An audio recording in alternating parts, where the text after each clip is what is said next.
ball. Hey,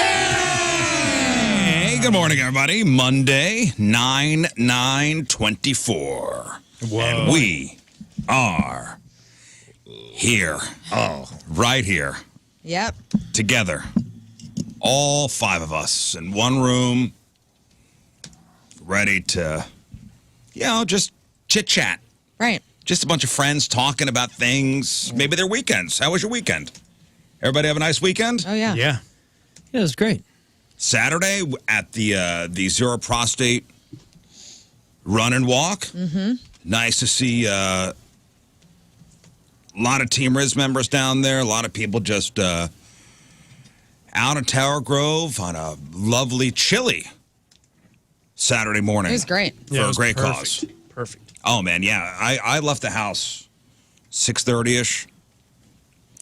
Whew, man. Going to put a sweatshirt on. It was awesome. Yeah. Jacket weather, dude. Hoodie weather. It really was. My favorite. It really was. And thank you guys for signing up for Team JB. And what a great cause. And seeing that event, that Zero Prostate Run and Walk event, pretty much doubled in size from the year before. Yeah, It was awesome. cool. Which was cool. So Big a lot shout of out money raised. to Tracy Bibb, too, for delivering and always being a huge supporter of our teams. It was nice to see her. Good to see Tracy. Also, More Tourist Jewelry, another sponsor of Team JB. Yeah, it was nice. Big success. Nice little Saturday. Yeah. Huh? Kicked off right. Kicked off right. I know Tim's birthday was Saturday. Yeah, surprised him. I'd asked you guys the other day, I go, give me a name of a fake pizza restaurant that I can surprise Tim with. And Rizz said Ginzo's. And I said, all right. So I kept that from him for the whole week. And then Saturday took him through the back roads of like Freeburg to get to Muscuda to our friends Janie and Steve's house to quote unquote Ginzo's. I'd ordered Lou Malnati's pizza to be delivered there. That's right. Nice. And he was completely surprised. So the plan was to get Tim in a surprise-like way to get Tim to your buddy's house. Yeah, Janie and Steve just bought a new house, so he didn't know where we were going. And I wanted to see their new house, and we decided the girls got together and were like, we'll do a little surprise potluck for him. That's nice. And so all the kids were there, and he had no clue. And it was a perfect surprise for him because it was just enough of a surprise. It wasn't like too much. Right. Well, so you told Tim, hey, I'm taking you out for pizza at a new place called Ginzo's. No, I told him it was vintage. I go, oh, yeah, dudes in high school used to wear Ginzo's T-shirts.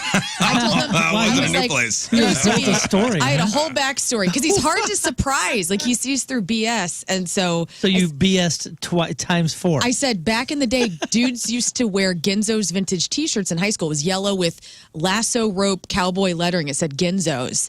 And I was like, I've always wanted to go. Why It's an like a Italian 70-year... place? Right. Why would they have that? That's I don't perfect. know. That makes you not question it, actually. She actually paid a video department to make a fake Ginzo's did. commercial Like a from the vintage. 80s and showed it to him on YouTube and was like, Yeah. see, this is it. He was told he had no clue. I had my mom in on it. I go, tell him you know all about the pizza place I'm taking. So in Waze, you put... I had put Janie and Steve's address in my phone with their address under Ginzo's. But And labeled so- it as Ginzo's. Labeled it as Ginzo's. And then when I said, I plugged into GPS, it said, we're going to Ginzo's. So he had no clue. And then we ended up in a residential part of Muscuda. That's amazing. And he was very nervous, like, oh, I guess this is it. He goes, babe, this is a house. I go, well, we're getting out. We're eating pizza. So Well, on Friday, you're like, hey, I need the name of a fake restaurant. Somebody shout something out. The first thing I thought of was Ginzo's. And I'm not sure if that's a derogatory term. Yeah, I or was not. when you said it out loud, I was like, man, you're really towing the line. I know. I don't know what I a thought Ginzo's that was is. like a contemptuous term. I don't know. Is it? Like a, Well, it's the great. I'm not first half- sure. It's the first half of a slur, and you just softened it on the back end. Well, like Guinea? Yeah. yeah, isn't that not great as well? It says, Some don't like it. I'm not Ginzo? playing with that. according to Google, it says offensive. Yeah, I'm Does not it say that? I'm not It's gonna- That's what it says? To who? Not in this town. Oh, no. To whom? To the Irish, ironically. Well, I am Irish. And so Did you correct It's my not grammar? Irish. It's Italian. Did I just get a grammar correction? No, him. it is to whom? I said to who, and somebody said to whom. Yeah. Ooh, man, I didn't know the grammar police were here this No, morning. I was just doing a Google impression. Okay. What? No grammar police over here. bud. Okay. Don't want to go down that road. Don't worry, I'll be throwing out Southern Illinois slang by 6:05. So it says offensive? Yeah. Well, son of a bitch. Great pizza. All right? How are the I am people? Were they Irish. nice? The pizza's so good they can do what they want with a name, right? Yeah, that's right. Man, have you tried the lasagna at Whoppies? It's so good. Oh, no. Hey, next time you're Honey, you got to stop taking me to these places. This is very offensive. Give me one of those yellow shirts with the lasso. That sounds I pretty will. cool. Actually. Yes. Nobody's getting it now because we know it's a derogatory term. So I already ordered one. So, all right, so if you call an Italian person a wop, Yeah.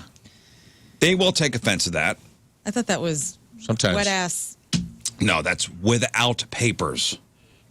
The papers, the W-O-P. papers. Get the papers. I'm going to get the papers, get the papers. A wop is without papers, so it's an immigration thing. Oh, man. I wanted to open up a restaurant and call it the Skinny Guinea. Yeah. My mom hit me in the back of the head when I suggested that. Yeah. Well, Skinny offender? Or, Yep. yeah. I'm not going to be wading into these waters. I don't have enough vowels in my name. Well, I'm a Gherardini, so Yeah, you're okay. Yeah, you can I'm say also it. Irish. So you said it was of the Irish. No, I was No, he joking. was only. Oh, you're Don't take kidding? anything he says seriously. You would think being adopted, I could get away with all of it. And maybe No, I can. maybe you Technically. can. Yeah. That should be the rule. Yeah, but you did the 23andMe. You got any Italian in you? I think Just so. claim yes, a little bit? Actually, Claim. yeah, a little bit. Primarily French and English. I've been to the pasta house. It counts. I love pasta Heck house. yeah. Oh man, what are you trying to do? Score points, lose points? What are you doing? Me? This Yeah. morning? I don't know. I just got up this morning. I'm well rested. You feel good? I feel good. You must have had a good night last night. Well, my wife's in Orlando. Oh. So. What's she doing down there? Disney. By herself. By herself. She's like, "You people." Oh my gosh. Disney by herself. So, I got the whole bed last night. Right. What'd you do with it? I explored the bed, when I'm by myself. Tried the other side? Like I roll. Just roll all over the place. Yeah, it looks Had like a his own- Loverboy music video from Had his the. own Space Mountain going on. Just to roll. That's right. Looking like Chris Isaac on a beach. No, I last night took a shower, crawling into bed around 8 o'clock and turned on Pretty Woman. Oh my goodness! I was hoping you would remember. This must be what made his night so good. I watched the first 30 minutes. How'd it do? Wait. We got to wait till you're done. That's what Do you I want my said. review of the first 30? You can't be giving us a review what I said. 30 minutes Why at a not? time. I'm going to give you the first 30. That's when she gets to the hotel. You're not even to the freaking polo match yet, dude. Yeah, she's still a prostitute. You have to Yeah. experience Listen. it as a whole. Yeah. As a whole piece. She's not even a Yeah, girlfriend man, yet. it's a movie. It's not a series. Well, You didn't watch I episode thought I'd one. watch the first 30. Yeah, well, how's that? And you were alone in bed. This is the perfect experience. Rizz on classic movies. I'll just watch the first 30 and I'll give you the. No way, dude. Just throw out a classic movie. I'll just give you the review the first 30 minutes. You got to have the All right. end where he goes up the steps. Can I tell you just what I thought so far? Because No. these are the notes I took. I guess so. I feel First like of all, you're gonna.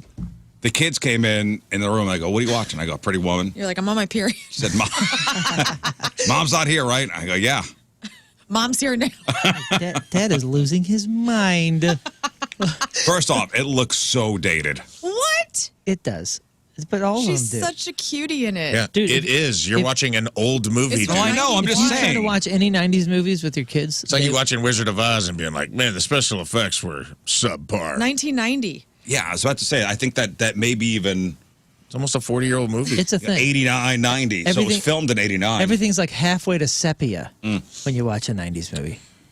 It's crazy when you look at like early to mid 90s news reports. I remember when you were watching them live, that was the thing. But when you watch the news from even the early 2000s, you go, man, this is really strange looking. Yeah. It's really looking old. We've come a long way. What did you notice first that looked old? First of all, I was expecting a little more from this movie. Like maybe the last hour. Yeah, the last hour and a half, for sure. I was expecting a lot more from the first half hour of this movie. And the opening scene is you're pretty standard fare. Rich business guy, Edward, Yes. needs a date for a fancy event. Mm-hmm. So he hires a prostitute. I mean, it all makes sense. He's trying to get to Beverly Hills. It all The usual 90s It all makes circumstances. sense. He doesn't know how to drive the car. And she does, because she's down. So rich guy needs to hire a prostitute for a fancy event. It's a plot I've seen a million times before. Come on. But they invented it in this movie. Gosh damn it. Where else have you seen it? We've seen this story a million times. All right, Scott? Yeah. Tale as Two old other as every times. movie. Tale is as old as time. Tale as old as time is what they say. I mean, Disney's done this 6 times. You know what I'm saying? I found the dialogue to be a bit cheesy. There was one line that I wrote down, you're like a breath of fresh air in this stuffy old world. Cute. Who said that? Edward said that. Is that the gas station clerk? Edward said that. I like when they're in the bathroom and she's getting the strawberry seeds out of her mouth by flossing, and he says, rarely do people surprise me. And she goes, well, they surprised the hell out of me. Okay. That's my favorite line. All right. That's a good line. Did you get to that That's a part of good the line. movie? Did you get to the sex? I'll watch the last hour. I love that you're critiquing the dialogue and knowing that John Wick is one of your favorite films. Yes. Yeah, I don't watch it for the dialogue. Okay. Listen, I will admit I've gone into this with a bad attitude. Why did you do this to yourself?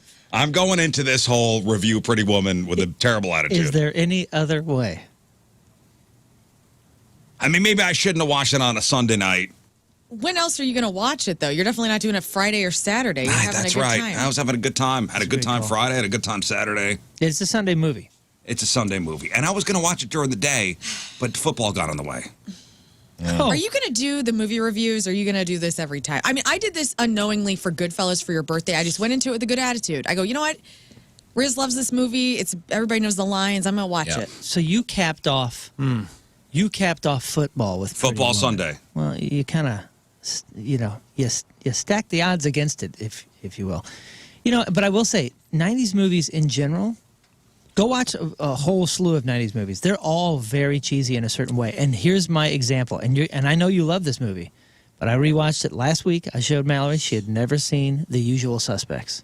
Oh, yeah, well. And she predicted, I mean, every move, she goes, oh, yeah, it's this. Well, once you know the ending. No, she She didn't don't know the ending? No, she'd never seen it before. And she just... She predicted Kaiser Soze? She predicted the whole thing, and she's like, "Yeah, those movies were kind of interesting when they happened, but now we've seen this so many times Plot twist, it was Caitlyn Jenner. that it's kind of cheesy and boring to us now." And I was like, "Man, Yeah, you know makes what? sense. She's right." It was so disappointing because I was like, "That movie rips, right? It's so good. What a twist!" And she's like, "Yeah, I guess it was then." but it's Well, not because it now." was kind of the first of the plot twist. And that's what Lern's point is with Pretty Woman. Is there a plot twist in this? I don't think so. Oh, Well, yes, I'm just there saying, is. go back and Because watch right the now, 90s movies. cheesy and predictable. Go back and watch the 90s movies with your kids because they will predict it because it's been copied and improved on so much that 90s is kind of cheesy, which is why I like it. And you know what? A somewhat disappointing portrayal of sex workers, to be honest with you. Well, What? They haven't in the got- first half hour. Julia Well, Roberts yeah. is a disappointing. What? Have Dude, you she's- seen her? It's a great tale of a woman who's just trying to make it, and her freaking friend Kit, who is doing drugs and not wanting to have a pimp. They say when, they say where, they say how much. And a skeezy George Costanza, Oh, the worst. which I thought would at least be enough to keep you interested. Well, You've heard my story of hanging with her, and she is stunning, dude. Yeah, Stunning. She could. What is wrong with you? She's never been cuter. What's wrong with me? Than in Pretty Woman. Yeah, I mean, Did you get to the scene where she shops on Rodeo Drive?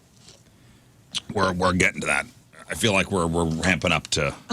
oh yeah, he hasn't seen that. Listen, You're getting to the comedy, dude. You're getting to the 90s, the Okay. montages. it's a rom-com, dude. Like what? Why is it?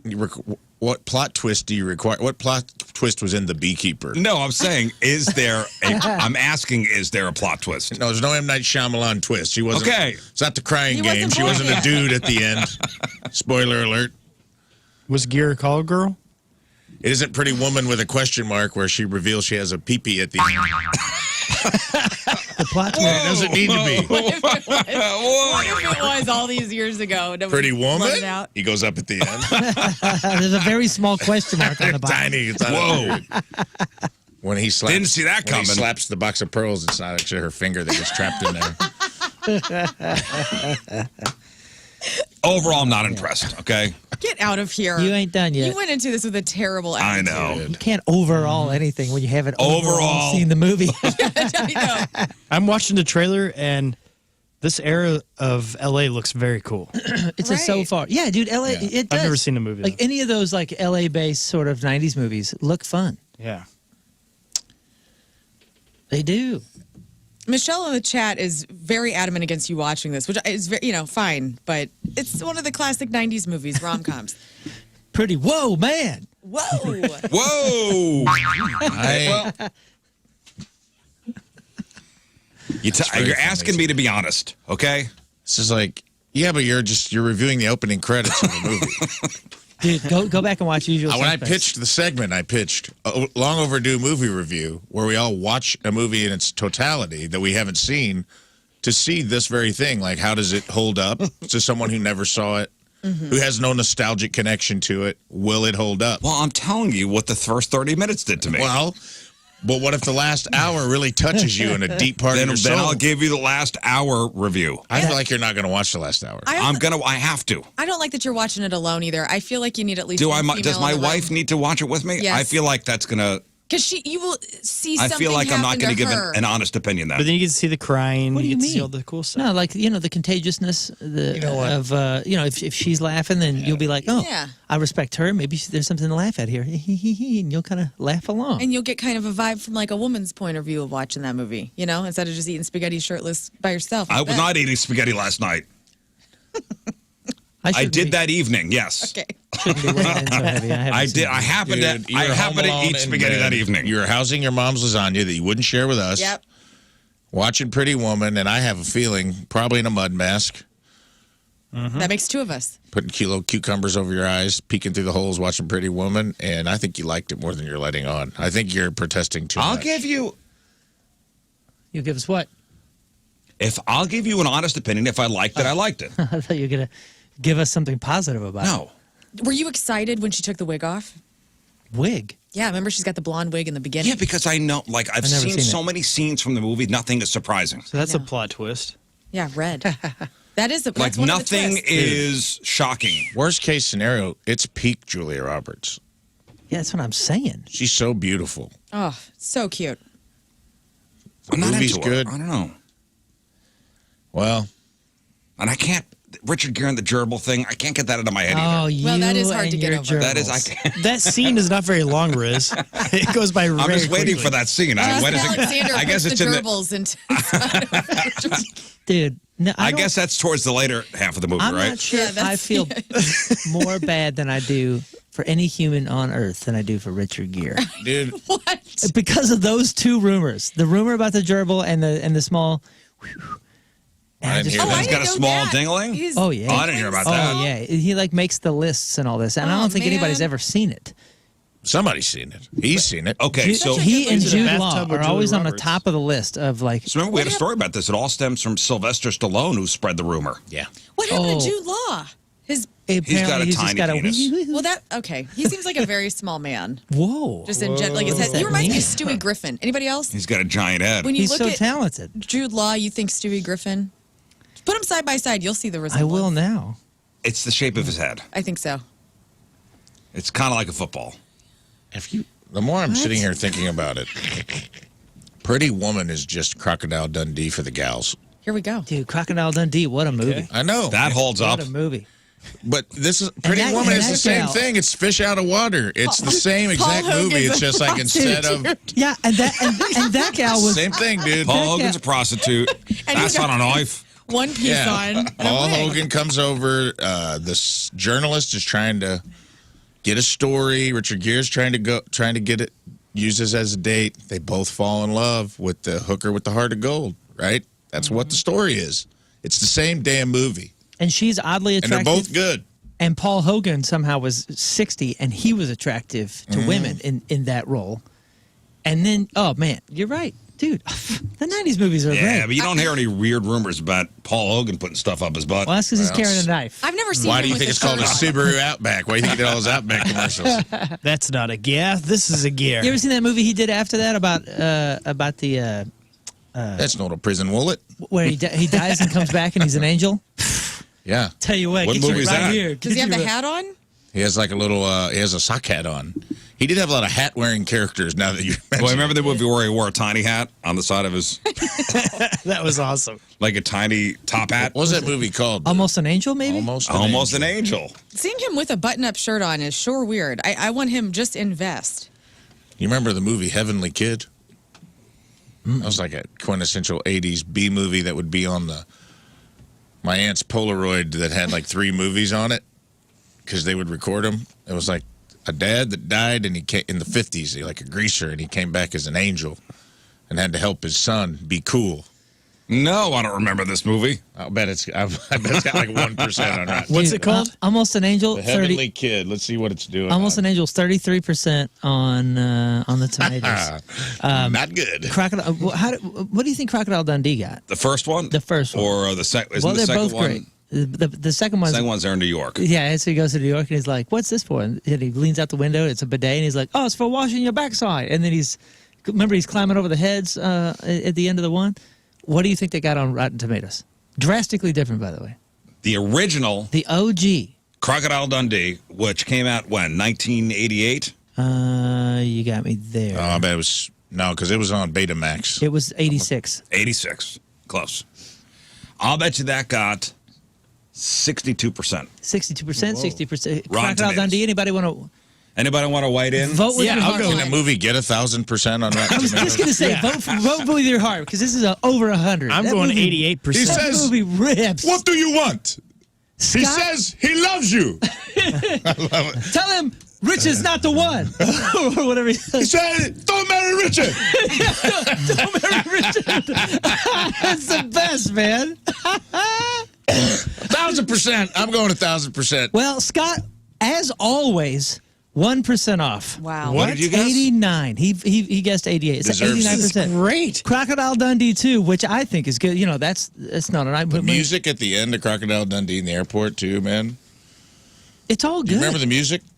When the music swells and the I guys feel like are all. it's got some synth. The construction guy's like, "Hey, he says don't marry Richard." Yeah. It's just like all these New York City Yeah. became a personality. New in York the City movie. stereotypes. And then he's doing a hardcore head walk over everybody. I mean, how much more So badass can a cool, movie man. get? Okay, True that. so all right, here's the famous knife scene. You got a light, buddy? Yeah, sure, kid. There you go. And your wallet. And your wallet. Nick, give him your wallet. Got a knife. What for? He's got a knife. That's not a knife. That's a knife. So yeah, baseline. The way, He cuts the guy's red Michael Jackson Yeah. leather jacket. Yeah, the way it's awesome. the way he smiles at him when he does that, too. See if you can find the ending airport scene. It's the best. Don't marry She said, "Don't marry Richard." This is the That perfect should be a review drop. for men on a rom-com. We've now tread back into man movies with Crocodile Dundee. We're literally looking up old clips We're of supposed to be talking Crocodile about Dundee Pretty Woman. to get out of Pretty Woman reviewing. We're sorry you're surrounded by us, Lern. We're Yeah. so sorry. Oh, This is man. what's going to All happen. right, here we go. Dude, I guarantee you, Rafe and I haven't seen that movie in 30 years yet. Richard. The music, listen to this. We nailed the quote. She's running. She's in the airport. She's leaving. He's Going to the pursuing. subway. He's going down to the subway. By the way, he doesn't run. You're right. He don't run Subway's- for nobody. He's walking. Subway's packed.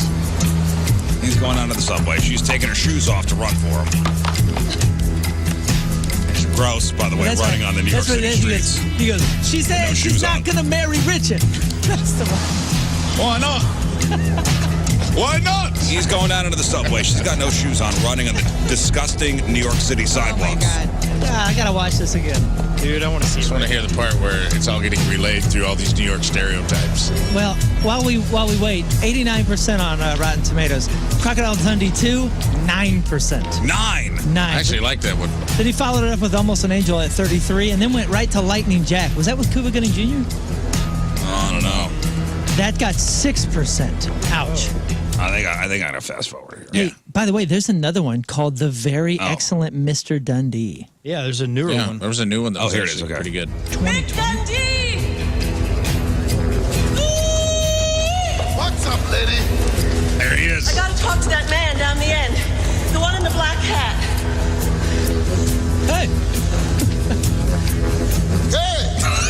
I'm telling you, man. It's like sticks in your mouth. Lady here wants to talk to me. Now the construction worker Yeah. who's in the crowd wearing a Wearing hard a hat. hard hat. Yeah, wearing a hard hat on the subway. By the way, she found the village people. There's a That way guy you in know an he's a Indian construction headdress up ahead of him. Well, he's Guy in the black hat. Hey, fella! You in the hat! The lady down the end wants to see you. what for? What does she want? What does she want? What do you want? What do you want? Tell him not to leave. I'm not going to marry Richard. The music's swelling, dude. What a great scene. Tell him don't leave. She's never married Richard. Don't leave. I'm not going to marry Richard. Oh no. Why not? I don't know. I don't know. How am I supposed to know? I'm a construction worker. I don't know. He's got the New Yorkers are wild. I'm gonna get on. I'm a scaffolding guy. Can't you see I got a hard hat on? I work in construction. What if he's not a construction worker? He just had a traumatic brain injury and he's just messing with this guy. I'm just here avoiding falling things. I don't even know if you're real. Well, go watch Crocodile Dundee. Okay, I'll finish thanks. up Pretty Woman, That's okay? right. She says So what's she your loves review? you. Hey, actually, if you could only watch the first 30 minutes of Crocodile Dundee and then come And then back come give back. us a review. Yeah, I will. I haven't watched it. You want to hear? Okay. Here we go. Love you. Listen if it's cheesy or not. I love her. I love you. I love you. Well, Well, tell her, I'll tell her myself I'm coming through. all right.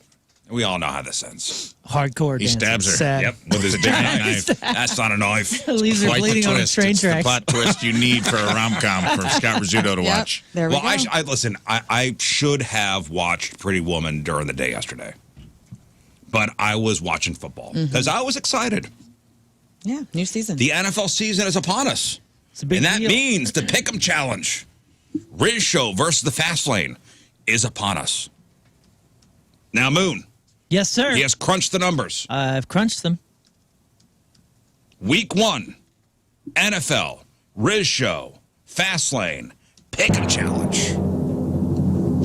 Now, we do have a game tonight. We have the Jets and the 49ers. That's right. Will that play into?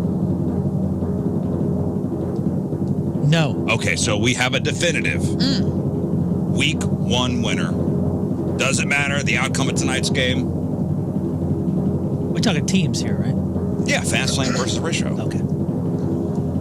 Okay, here we go. I hold in my hand. Just give me the numbers. Okay. What does it say? Tell him. What did you say? Hey, He wants to know what it says. wait, let's do it. The drummer's arms are going to fall Learn. off. Tell him with 55. 55 He's points. saying with 55%. 55 points. 55 Points. points. The Rizz Show. At 55 points. He said the Rizz Show. And tell him the Fast Lane. Has. Just tell me. 59. Oh, 59 Son of a points. bee. Dad, nabbit. Failed. Now, all of us, Failed. everyone on both teams has the 49ers except for you, Rizz. You have the Jets, meaning we can only gain Point. a point. oh, I'm the only one that took the Jets tonight? That's right. Oh, no. If the Jets win, it will end up 59 to 56. If the 49ers win, it doesn't matter. They blew us out. Okay, but what about... In this, I'll still probably lose. Well, you have some competition. I'm the only one that picked the Jets? You're the only one that picked Oh, no. the Jets. I was trying to make some edits to my thing the other day, and I couldn't get in. I had to get with Joe, our web guy. I'm like, dude, I keep logging in and saying I have to like create a new account, Weird. so I couldn't edit, and I wanted to. I could've done a On little bit Sunday better. before noon? No, it was like Saturday. This is actually. Did you get Friday. in to edit? No, I still have yet to do that. It's not showing my pics like it was. I didn't want it to make two accounts. Well, you're in there, so I mean, know. it shows Yeah, you got that a you full made score. picks. Yeah. I just can't get back into whatever account that is. Anyway, Well, I can tell you in this room with 12 and in the lead, me. Whoa. Me, okay? congrats. Lucky. It's me. Just under that, also with 12, but the system scored you under, is King Scott. Yeah. All right, calm down.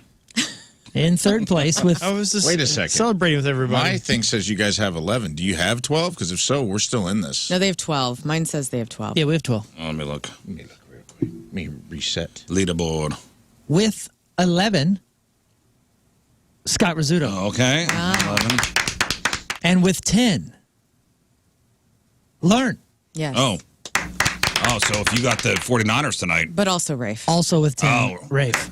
So it's going to come down to It's the gonna come down to tiebreaker. Now, nice game. here's the thing. If the Jets lose, if the 49ers win, all three of you are tied with 11. So it will really come down to Points. the tiebreaker point system.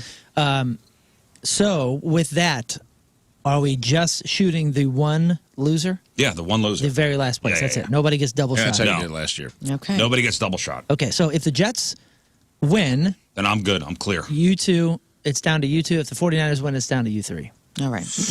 All right. Dang. Yeah, like our Stalter and Rivers got 13 correct each.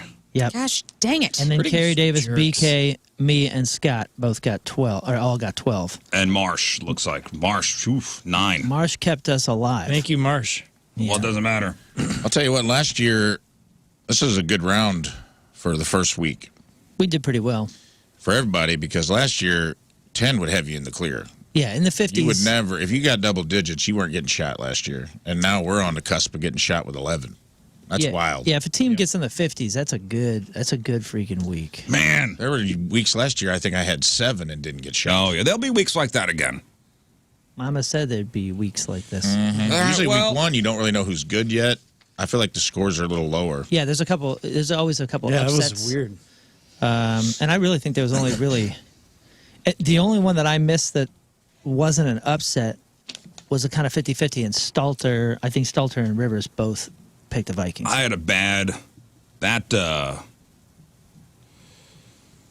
but the ones that I Rams lost, game screwed me. oh really? No, I had Lions all the way through that. I thought the Falcons would handle the Steelers, and they should have, and the Bengals were just a joke.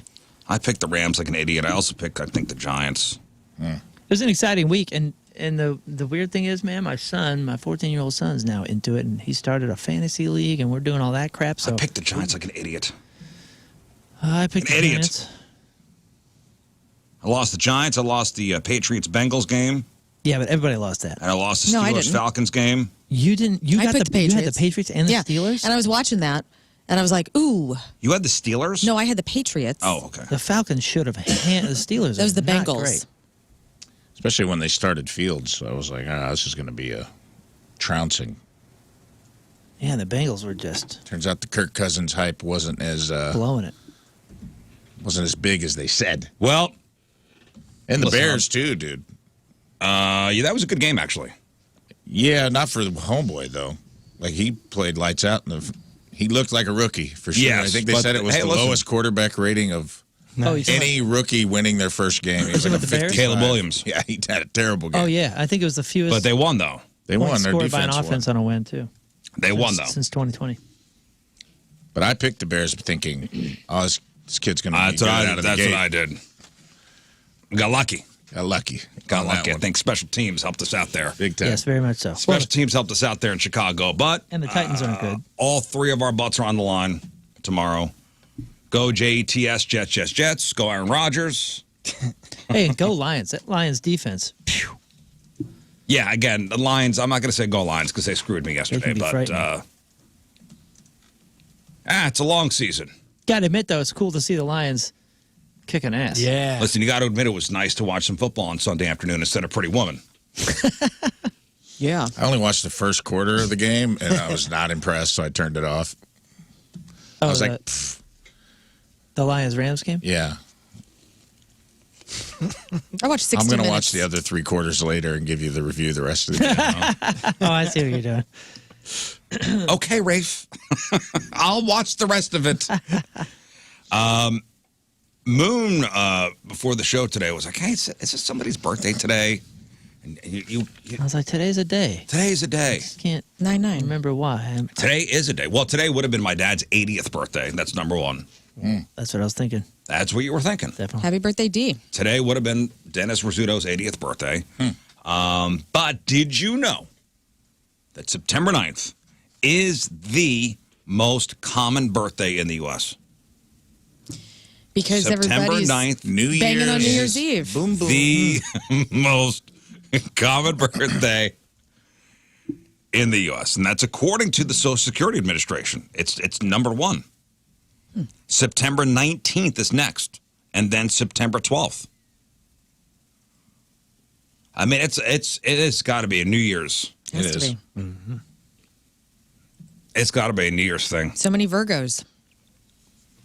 I think it was October 5th for a long time, which is also like, there's like a window of gestation that they're like, this is about the pregnant on New Year's window. So the top 10 are all actually days that fall between September 9th and September 20th, because if you count backwards 40 weeks, you get to early December. So more babies are made in the lead up to the holidays than any other time of the year, because there's more cheer in the air, more time on our hands, and yes, more booze in our systems. And despite that fact, September somehow isn't the most common month to be born. That's August. July is next, and September is third. How does that make sense? Maybe it's Because the most popular days may be in September, Okay. but there are like a concentration of births on certain days. What's the other one? August is the most common month. it's all those be early born. kiddos and all the Christmas time stuff. Just a few weeks before. I may be a Thanksgiving baby. I don't know. August 17th. I don't know. Yeah, I mean, you think What was the other one? July? August, July, and then September. The least common month to be born is February, partly because it has the fewest days. April's next, followed by November. Whether you were born September 9th, which again you probably were, or on some lesser day of the year, there is some restaurants giving out some free stuff today. If you want to go to people.com, they did a huge roundup of stuff you can get for free today. Free drinks at Starbucks today. Oh, free Grand Slam breakfast at Denny's. Whoa-y. Free pancakes at IHOP. Free curly fries at Arby's. Are you kidding me? A free dessert at Outback. Are you kidding me? Olive Garden or TGI Fridays. Get a free scoop of ice cream at Baskin Robbins today. So happy birthday to all these September 9ths. Happy birthday to Johnny Venus. Who Johnny Venus, birthday yesterday. was yesterday, yeah. Yesterday. Very handsome Johnny Venus. So don't forget the school year starts on the East Coast. So all my East Coast friends that have kids, like their school year began last week, Tuesday. So it's usually after Labor Day the kids go back to school. So talking to my buddies, and he said the kids' school sent a letter home to parents telling them if they were planning a birthday celebration during the school year, you should invite all the kids in the class. Even the dorks? If it's a girl, invite all the girls. And for boys, all the boys in the class must be invited. What are you thinking about this policy? You're trying to make people engage with each other again. You can't be on both sides of the But fence I don't on this. like that kid. Yeah, but you ever see that, like when the school year starts, parents send out like a nice little meme that's like, hey, if you see the lonely kid having no fun, no friends, go talk to him. You can't be, I don't like that kid, and also, hey, go over there and talk to that child. Like, you have to pick a side. Are you an a-hole and you only want certain people at your birthday party? Or are you more inclusive? Why and am saying, I the a-hole? Because Well- I don't want every kid at my party. Because it's hard. I'm about... Oh, did somebody not get invited to parties? No, I got invited to all the parties. And I invited everybody to my parties. So, I'm just saying. Don't you want that for your kids? Like, what if your kid was the lonely kid? Wouldn't you want them to get invited just to see if it works out? Yeah. Okay. All right. Okay. But what if my kid's not friends with all the kids? Now I gotta have these kids at my house, or whatever. We're doing a party at McDonald's. I don't know. Do they do parties at McDonald's anymore? I wish. I had mine at Lion's Choice. Are we doing parties at the Sky Zone? Yes. So even a kid that my kid has nothing to do with, he's got to be invited? I gotta feed this kid pizza. It's pizza. You buy 6 pizzas. Everybody's fed. There's like 30 kids. Not all of them are coming. When you do like a Sky Zone, I thing or can't something afford like that, a party for kids, you know, you have to pay per head. It's all these kids. Well, don't have it at Skies. I mean, is there an age? I don't have kids. Is there an age where you stop having it? This is like elementary school, so the son is in 4th grade. Okay. So he's a There's- 4th grader. You're planning your 40th birthday. There is not an age where you stop having it.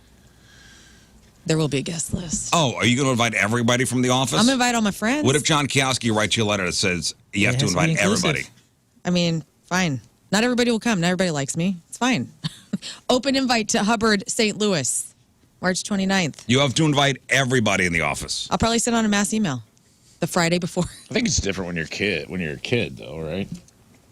Like the formative years. I think you can get a little choosier as you age into adulthood. What It is doesn't this? have to be a hard and fast rule your whole life. Yeah, that's what I mean. It's hard to make friends already. Little kids need some help. And so a birthday party is a perfect little experience. Oh, we're all going to the skater rink. Okay, great. Yeah, but you know what, though, as a parent, leave me out of this. What? No, you have to set the example. Be friends with everyone. Leave me out of this. I'm just the VC and the chauffeur here. All right, I'm just investing in the experience. Yeah, I don't. This and stop. driving This is people your around. deal. This is your deal. Now, why do I have the weird kid at my The weird Sky kid, Zone party? he needs some friends. He needs help. Don't you think the school is overstepping their bounds here a little bit? Sure. Like telling you. I mean, what to do everything's and- overstepping, right? This is, yeah. Nobody wants to be told what to do, ever. And you know what I would say to my kid? Fine, we're not having a party. Blame the school. There Okay, goes your party. Talk to the principal What about was it. are they saying because you're handing invitations out at school? No, it's not even like handing them out at school. Oh. So that's is the way this- I took it. Was like, hey, if you're going to come to school, to your class and start handing invitations No, out to people. listen, they're suggesting it.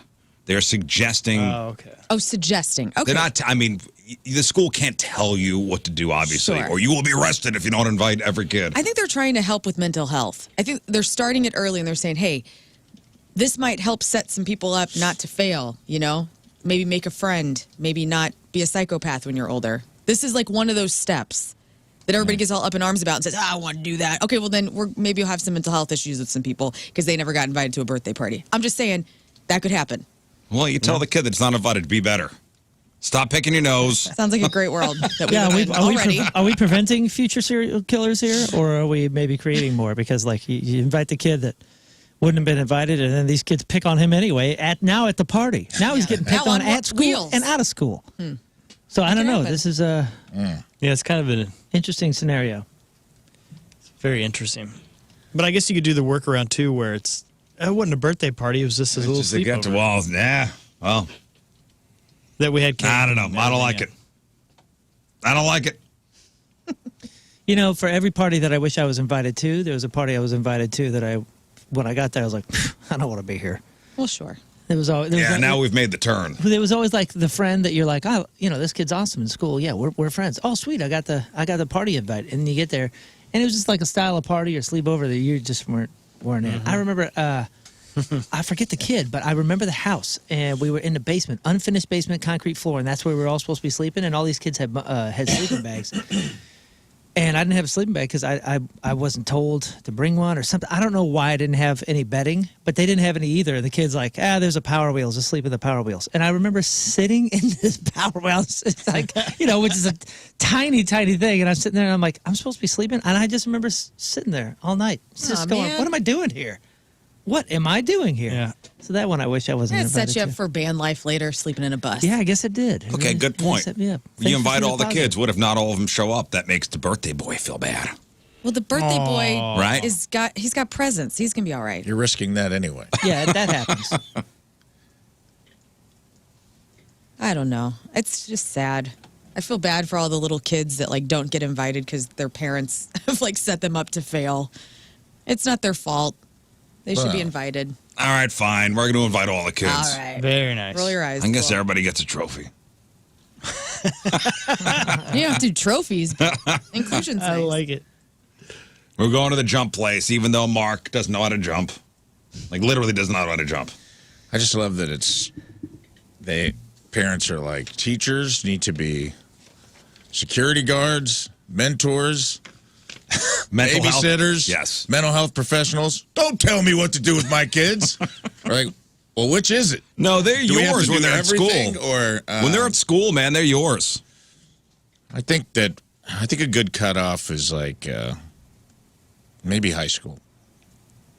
Cut off for what? To where you can start, it's devastating when you're an elementary school kid and you see all your friends get invited to, like, I don't know if that ever happened to you guys, but I remember there was like a sleepover I didn't get invited to. That it was like a group of people that I thought were my friends. And I didn't like make a big deal about it, but I remember like being kind of devastated about it, where you're like, dang, Matt had a sleepover. I didn't even know what was happening. You find out like after the weekend. Just missed the guest list. Yeah, you You missed were the on the list. bubble. You were the bubble boy, and you were on the bubble. And Hear about the party on Monday? Yeah. Everybody's talking about it. Yeah. well, what if you're my bully, and now I get to invite you to my party? Well, I mean, that's a good point. But Dad's there. Take care of the bully. I hate to say this, but It's a good point. all of us probably experienced that in some way at some point, the whole missing out, like actually missing out on something. And isn't that a part of life? I'm asking, I'm not trying to be, Yes, it is. hard. I'm not trying to be hard. I'm saying, like, isn't that an important lesson to learn? And there's no way to learn it other than just getting hit over the face with it. And but I there's think all we should start that early, around 3 years Yeah, old. But 4 years also, old. Moon- Rizz is wanting to force that upon people. But I'm saying, like, I don't know. Isn't there? Life's isn't not fair. Yeah, isn't it? Exactly. My dad didn't invite me to my own first birthday party. What were you going to say? Lynn? I was going to say, like, but all of it's a learning experience. Like, little kids are putting up with every little thing that's going to be little trajectory shifters. Yeah, like right, you right. sleeping in the Hot Wheels or whatever. Power Wheels. Power That set you Wheel. up in a certain way. Like, you're still carrying Yeah. that with you at 43, 44 years old. So, like, yes, it's all relevant. It's all work. That was the first. That's when Moondini was born, where he's like, I should just leave Yeah, I and should not tell just walk anybody. out. I know how to get home from here. Do it. I can get home from here. To be honest, I'll take this Power Wheels, just cruise home. That may have I don't happened. even tell anybody. I get your point, but I would say this. I think the lesson you're teaching your kid about inviting people is more important than the lesson of learning that you don't always get included. oh, sure, yeah, at yeah. that age. with the inviter. Now I got to invite the kid that gave me a wedgie last week to my party. Nice. Okay. Nice. Could be. You want a slice, Reggie? That sounds personal. What? I was oddly wanna talk too about specific Reggie? with that Yeah, name. do you mean Reggie. pizza, Scott? You're not going to slice him, are you? Don't cut the kid. Give him pizza. Yeah, I don't know, man. I don't know. I don't know how I feel about any of this. I'd like to see it play out. Yeah, I don't know how this is going to play it. It's a good thing that we got kids that are now past that. Yeah, but we do. I mean, we've had plenty of experiences where, the kids are being a bit more selective than we think they should. And we've tried to be like, hey, you should include this kid. You like him. Yeah, you He's a good guide kid. them. And You're supposed to be their Sherpa through the yeah. through adolescence. Thankfully, our kids are like really impressive communicators, and I wasn't as a kid, so I didn't communicate with my parents. I didn't have the communication with my parents that these kids do with us. And they'll communicate very directly, like, oh, this is my reasoning behind this. And a lot of times they have a good point, and it's hard to navigate that when they're sound reasoning. Listen, when I you're just got trying lucky. My kids were wildly popular, so you got invited to everything. I was just talking about the invite her scenario. I don't know about the invitee stuff. Yeah. Because they don't share that kind of stuff. They're not coming home anymore. Well, listen, crying they're about going to being get the whole excluded. missing out thing. Now that they're older, and everybody posts everything on Instagram and go, oh, I guess all the girls got together this weekend. Took a lot of photos. Yeah. I guess that's kind of ruined it, huh? Yeah. Yeah, we've been through that a little bit. But sometimes you're just like, like you said, life ain't fair. And sometimes you're like, well, what, this is life. And sometimes people are crummy. It's like they're just not good. But you got to hang out with Dad on So- Saturday yeah, night. some of these- Come on. Some How of these cool kids, was that? Some of these kids suck. They're not great folks. That's fine. They probably Your have dad's a cool terrible guy. parents. We had more fun, didn't we? Yeah. Yeah, Dad, great. Watch 30 Minutes of Pretty Woman. And other times you're like, well, you know what? They probably weren't thinking about that, and that's okay. Just forgive them and move on. It's not a big deal. It's no big deal that you got left out intentionally. You'll forget about it in a week. Yeah. It'll be fine. until you get not invited to the next thing. And then we'll deal with this again. Stop picking your nose. Does anybody here use text abbreviations? What do you mean? Like, LOL. Oh, yeah. And we know what LOL means. And a lot of the teenagers now, they use, a lot of these abbreviations. And do you know what all of them mean? Some of them, I guess. Yeah, I'd say all of us will probably could understand 85% of them. Okay. Well, quiz. Pop quiz time, guys. Okay. Perfect. Youth quiz. Here we go. Youth quiz. Here we go. Didn't one of you say before we get into youth quiz, was it? I thought it was Lern, but maybe it was one of you, that someone's mom didn't know what LOL meant. They thought it meant like lots of love. Yeah, that's right. And someone died. They sent a heart LOL. No, I didn't hear that. Yeah, We talked Was that about here? We this. had a guest, I Somebody think, did on it. here. Yeah, that was somebody To recently. look that up. Lots of funny. love. I Yeah, think they thought it meant lots of love, and like someone had a death in the family, and they were Sending lots of they love. just sent a heart emoji. And Oh, man. LOL. I think that happened a lot, like to older folks when LOL was popping around. Well, I think now pretty much everybody knows it's laugh out loud. But now that pretty much everyone communicates by text message, we're all forced to keep up with slang and internet shorthand, basically. And I get confused, honestly. Even though sometimes it'd be easier just to use our words. Some of us are struggling to keep up, and a website came up with a list of the most popular text message abbreviations. Okay. All right, so let's see here. SMH. Shaking my head. Shaking my head. Got that right. POV. Point of view. Point of view. Everybody knows NSFW, Not safe for work. right? I always think it's suitable, but it is safe, huh? Not safe for work. FOMO, Fear of missing out. right? What is TLDR? Too long, didn't read. That one I didn't know. I had to look that one up a couple years ago because I was like, wait. And I got to say, TLDR. I love a too long didn't read because we aren't reading. And I love whenever they're like, too long didn't read. And then you can just jump to the Cliff's Notes version of the big old paragraph that you just didn't want to read. When do you hit somebody with that one?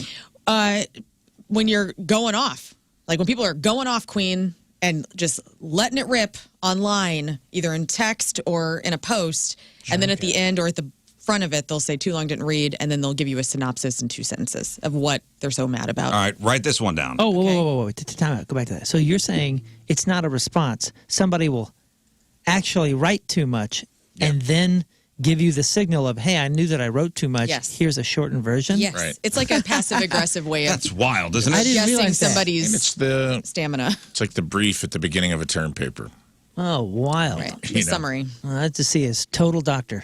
Every time I see it, it's total Total doctor. doctor. I had to look that one up. TLDR. Too long didn't read. All right, write Didn't this even one know he down. was sick. Go. Total. IYKYK. If you know, you know. You know. You knew that one? Everybody knows that one. What? No, not everybody. Our Well, social you know media what? has If you used know, that. you know.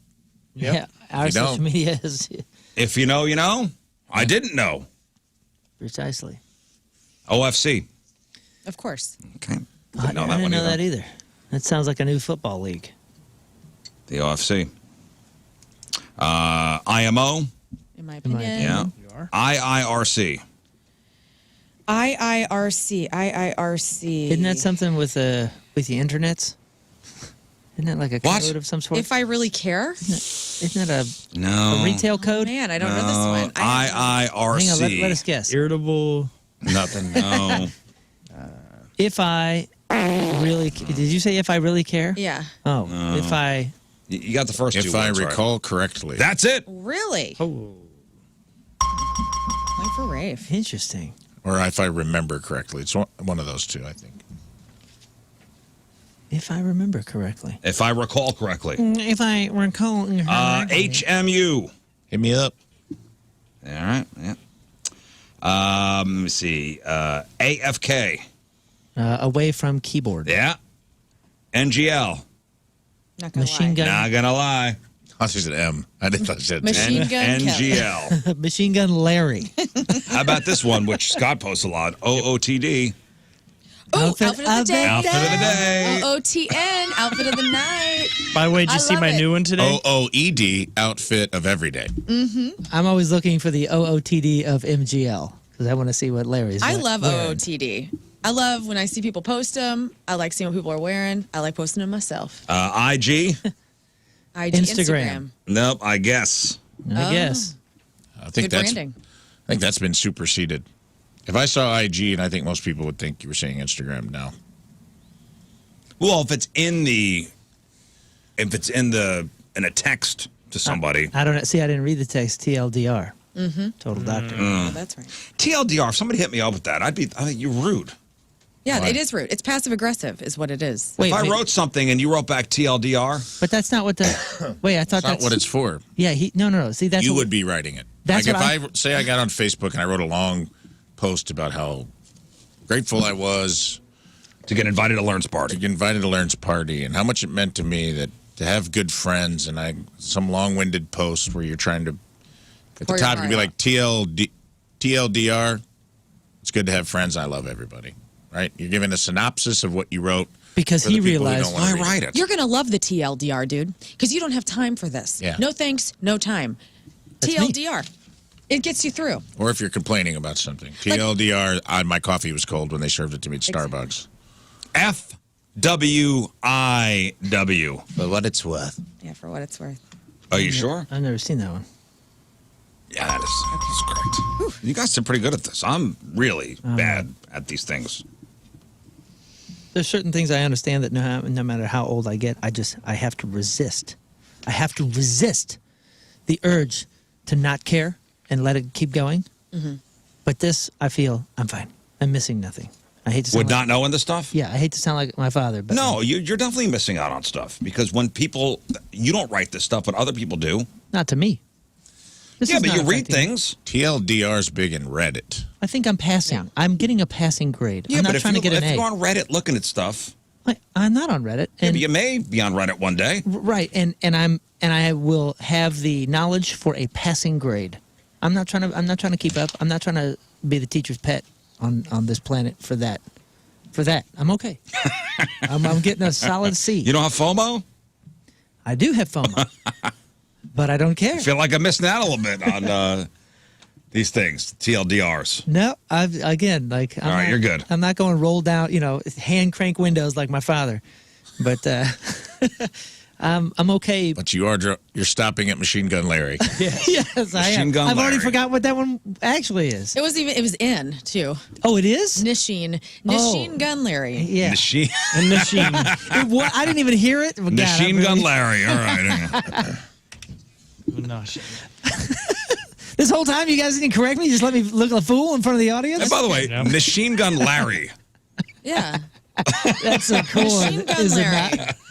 I like that. If we were to do a Machine Gun Kelly cover band, It would be Machine Gun Larry. Machine Gun Larry. Machine Gun Larry. All right, today's Team Rizz Member of the Day is brought to us by Hot Shot Sports Bar and Grill.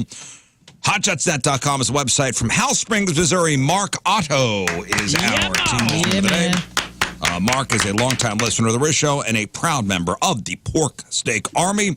Always starts his day off with the show, and it's the only thing they listen to on the radio. He often pulls up the live stream of the show at work so his fellow coworkers can embark on the chaos as well, and he loves the chemistry between the crew members. Loves King Scott's one-liners, my grumpiness, which I don't know what the hell he's talking about. Moon's calmness. All right. You're so zen-like. I'm just chilling, man. And both Lern and Rafe's additions to the show. Excited to support his new Team Rizz jersey with pride and, most importantly, grace. He and his lady were out at the walk on Saturday morning. Oh, yeah? Sweet. Yeah. That's nice. Oh, man, the chat says we're just going to be bombing NTNTs all over the place. No thanks, no time. No. That's the new one. Time. Mark. That's the new one. Let's get that in the lexicon. NTNT. And TNT. No thanks. TNT. Mark Otto from Miles Springs is our Team Rizz Member of the Day. Get super sweet Team Rizz Member of the Day soccer jersey. Get yourself signed up 1057thepoint.com/Team Rizz. All right. Crab on Celebrities. After the break, it is 7:06 Monday. First look at the traffic and weather. Moon coming at you. Traffic brought to you by Worldwide Technology Raceway. Experience the thrill of nitro-fueled racing at the NHRA Midwest Nationals. Come see your favorite drag racers at WWT Raceway from September 27th to the 29th. We got a right-hand shoulder block due to a stalled vehicle 55 southbound at Loughborough. Point forecast, a cool start and then a high of 83. Right now it is 50 at the Point Studio.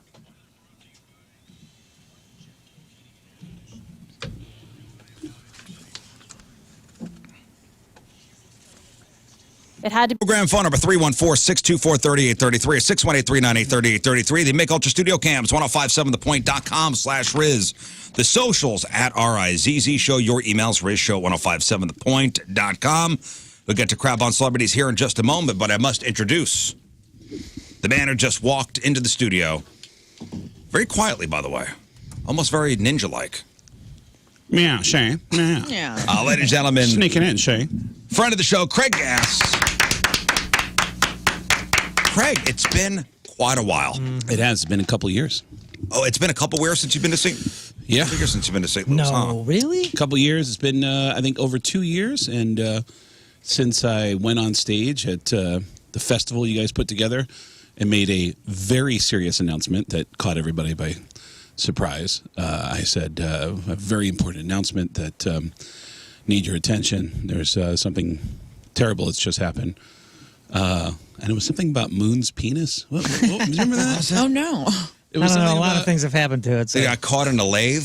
Was it? Something about we're gonna. His penis got caught in a lathe. Oh, boy. Again? It was some emergency about like I need everybody to back up because Moon just. Was this wasn't RizzShow Live. Point Fest. It was at Point Oh, Fest. at Point Fest. Right. Oh, yes. That's right. That's It was a right. dinner.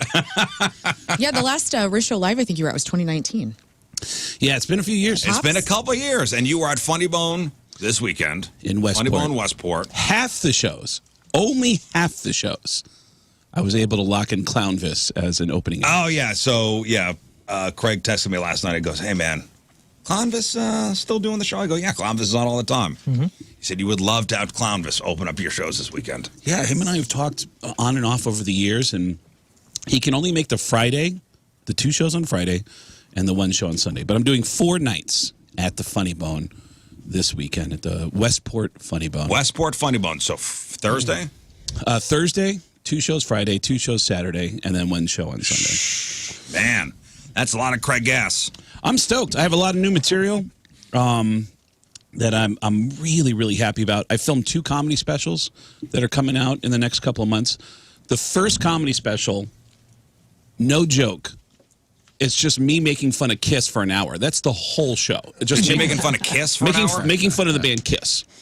In the audience is a bunch of musicians. We filmed it on the weekend that Kiss wrapped up their career at Madison Square Garden. And you were in New York City? I was in New York City. They wanted me to be part of their pay-per-view event that they did for the final show. The band did. That's amazing. And Sebastian Bach is one of the musicians that's in the show. He makes up a quarter of the entire comedy special because he won't stop talking. Yeah, he's one of those guys. He's got a lot to say. He actually is a funny dude. He has one of my favorite Kiss stories ever about going to Gene Simmons' house. Did I ever tell you about that? About how cheap Gene was to Sebastian Bach? Sebastian Bach? No. Sebastian goes, dude, I went to that guy's house, and that guy has a freaking Kiss museum in his house, which is true. Gene Simmons had an entire wing of his house dedicated to every piece of Kiss. I remember he did that show, Family Jewels? Yes. So I think and they've showed that room before. It's incredible. And he's got like, as if you're going into a hobby shop, like one of these, baseball card shops, memorabilia shops. He's got stuff under glass, as if somebody is behind there, and you go, all right, let me see the Kiss kazoo, and they go, let me open that up. A guy with gloves. Yeah, it's under lock. White gloves. Takes it out. Yeah, Sebastian says he walks in, he goes, dude, I walk in, there's a bag with like 100 Kiss cell phone covers. And I said, dude, what the hell is that? And Gene Simmons goes, that's our new promotion for Kissmas. That's our new Kiss cell phone covers. Can I have one of those? I wish I could, but if you go to Kiss Online, and he wouldn't give him a single piece of plastic, just one piece of plastic, and he wouldn't give it. That's like the famous Jeff Burton story with Nick Hexum from 311. Yeah. What? Oh, it was something weed related, right? Yeah, where they were backstage. It was Point Fest. They were chatting about weed products, and Jeff. They were talking about like the little vape cartridges. Little vape cartridges, and Nick Hexum goes, "Yeah, I sell those now." He's like, "Yeah, we have a whole thing. We brand them," and he's like, "No way." He goes, "Yeah, come back to the bus and I'll show you." Charged him for it. Charged him for it. He takes him to the bus, and then Jeff is on the steps, and he says, "Stay right here." So it doesn't let him on the bus. So stay right here. And then he goes up, and he comes down and hands it to him. And goes, "It's $40." And he goes, He had to run to his wife to get the money. He didn't have cash. That's so ridiculous. He had to run into the crowd. Had to run and find his wife. And Julie, I goes, Give me cash. $40. What for? Don't ask. I gotta go back to Nick Hexum. That is such. And this is why Gene Simmons is a gazillionaire, because he's a cheapskate. He doesn't care. He's not comping anything. Yeah, many people have stories about Gene. Can I get a picture with you? $5, Right. and they'll pull out $5. He'll put it in his pocket. Yep. All right, let's go.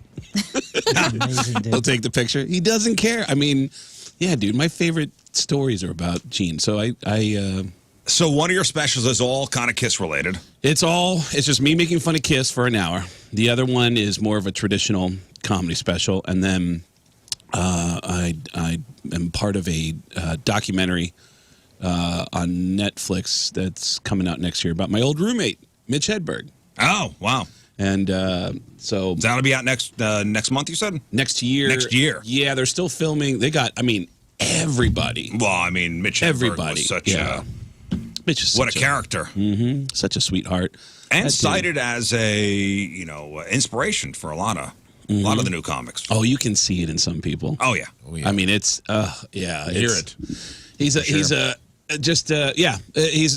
been 19 years since he's been gone.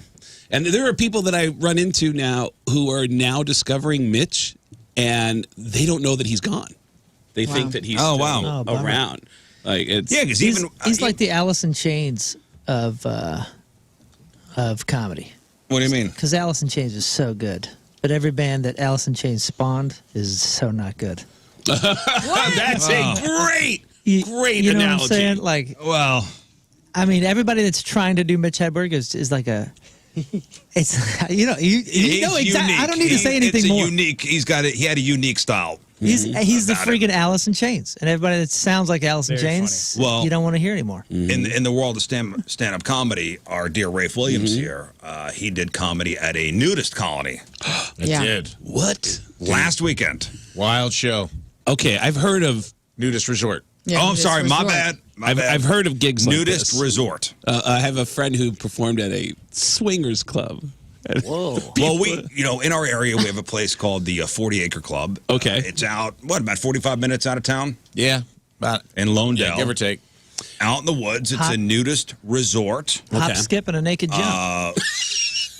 Hot skip. We and are a the number dangling one. jump. We are the number one radio show out there at the nudist resort. Okay. So they reached out, and a dream came true. Yeah. Where Rafe Williams went out and did a set at the news resort. How did it go? Honestly, man, amazing. Yeah. It was good. Is this a regular gig that comics know about? That like once a year they do? No. Oh, okay. This was like we've never done comedy, which is always scary when people are like, we want to book you. We've never done. I think they had done maybe comedy a few years ago, had somebody come in, but it's like, places like that, they don't know how to set the room up. Tracy Morgan came in and got weird. Yeah. It was cool though. They were ladies. All naked. Everybody was Watching naked. It was not a clothing optional resort. It was a nude only. Nude only. So did you have to be naked? No, entertainment didn't have to be, but anybody that came to the show had to be. Which we had some listeners just from our show Who had never done anything not like that nudists, before. and they went ahead and Get to know your disrobed. listeners. Yeah. Whoa. Very And much so. you knew them, the listeners that They came came in. up after and like, this is so weird, but I didn't know when I'm going to get to meet you and Tina. Well, Tina, my girlfriend's also a comic, and A lot of them said, "As you can see, I'm nervous. they're like, it's weird. Yeah. I'm a big fan." Don't judge It's weird to this. meet you with my schlong out, but I wanted to, and I was like, hey, honestly, at this point, I didn't even notice. You should have had Moon walk out behind you. I did get naked at the end. Have Moon come out just pumped up in the middle. Yeah, he wouldn't have recognized me. Why is Moon all excited? Like, I'm Moon. What's He's up? slapping it so hard. Yeah. I was excited.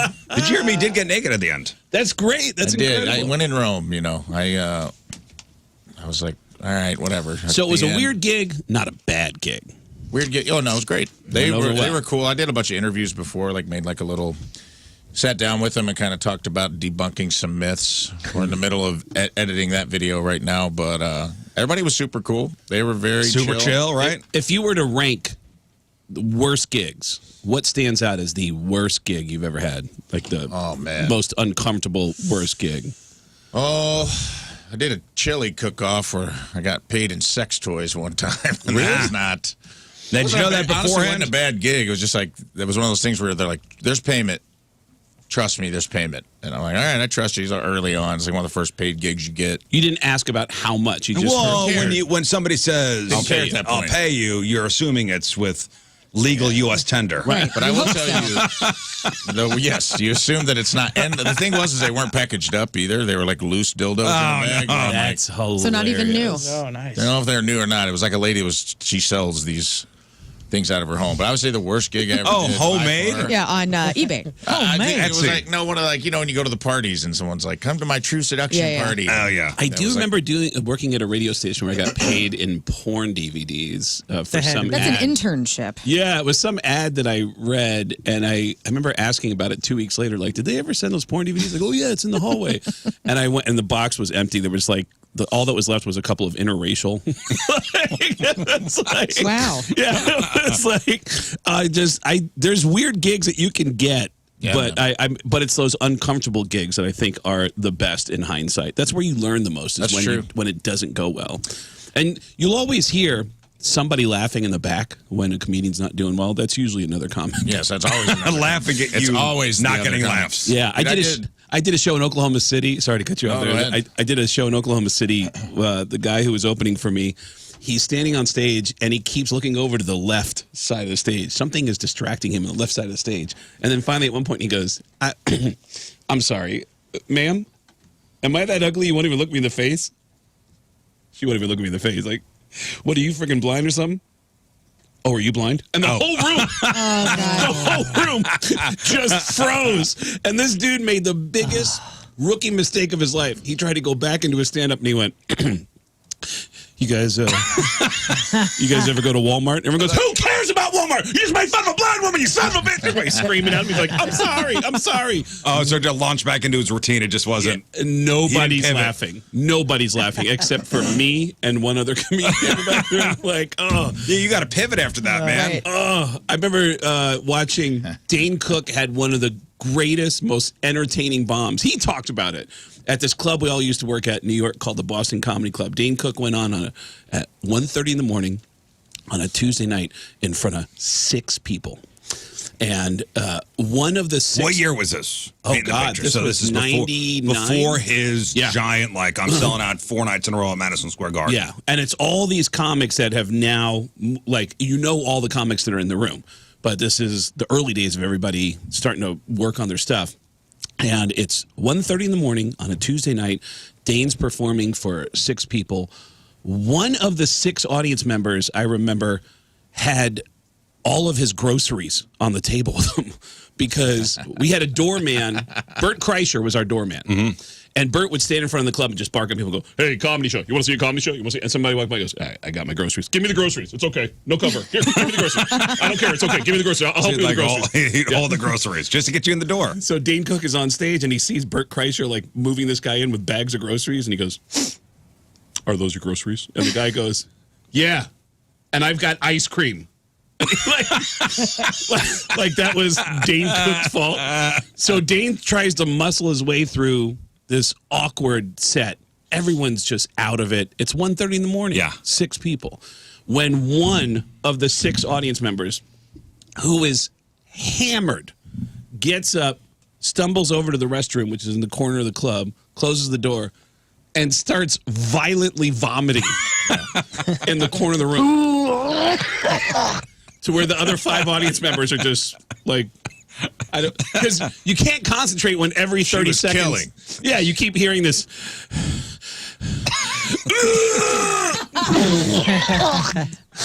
Then there's a long pause, and they all hear. No. And the guy comes back out, and he goes to sit down in his seat, and Dane Cook goes, "Are you okay? Are you okay? Are you feeling all right?" And the guy sat down and went, "Oh, yeah, I had some bad comedy." And it was like, oh. And the guy with the groceries just throwing his ice cream in the air. They just owned him. They owned him. Hilarious. Yeah, dude, But- those are the moments you live for as a comedian. I had a lady throw up at the loony bin in Oklahoma City. You threw up? No, a lady in the front row. Oh, lady did. Oh, They like serve during like your some set. of those clubs, those Wild West clubs out in the middle of the country serve a drink called the lobotomy. And it's just like it's like the $2 chuckle night. It's like a Wednesday night. Yep. They're already barely paying to see you, so the show's rough anyway. And they're drinking out of a full pitcher, but it's like I'm watching the bartender pour this thing, man, and it's like it's just like he's letting it fly. Is it in like a fishbowl with a couple straws coming out of It's it? in a beer pitcher with one straw. Like one person. People drink out of the pitcher. Yeah. And this lady's torched. And I'm the feature at that point, so I'm the second guy up. And about 5 minutes into my set, she's just like just like the yes, that movie, Team America. Like she was throwing up like Team America, just like. And then I'm like, "What do we do?" And they just came and got her, and they were just like, "Keep going." And I'm like, "Keep going." We're in the front row with a mop and trash bags And sawdust. Yeah, like the janitor, here with sawdust, like a bus driver showed up for some reason, and I'm like, I'm still just up there like, yeah, we guys, it's crazy being a grandpa at 36, right? And it's like, no, and like we can't, no one's into the show anymore. Everyone's repulsed. It was rough. That's beautiful. Well, listen. And it was Paul Hooper was the headliner, I remember, because he had to go up and do an hour after me, and it was brutal. And it probably smelled too. Yeah. I know the smell. I will say this. Sweaty comic. Quick synopsis of the worst show I ever did. I did a place called Art Bar here in St. Louis, and I feel like they had a meeting on Saturday night, and they were like, what should we do Saturday night for entertainment? And one guy raised his hand and said, what if we did everything at once? Because I was doing stand-up in front of a glass window that faced a busy street, so there's like you're already losing because there's stuff going on behind you. Of course. They had a girl that did like rope, like sexual rope art, like burlesque art. She was hot as smoking hot, gymnast body.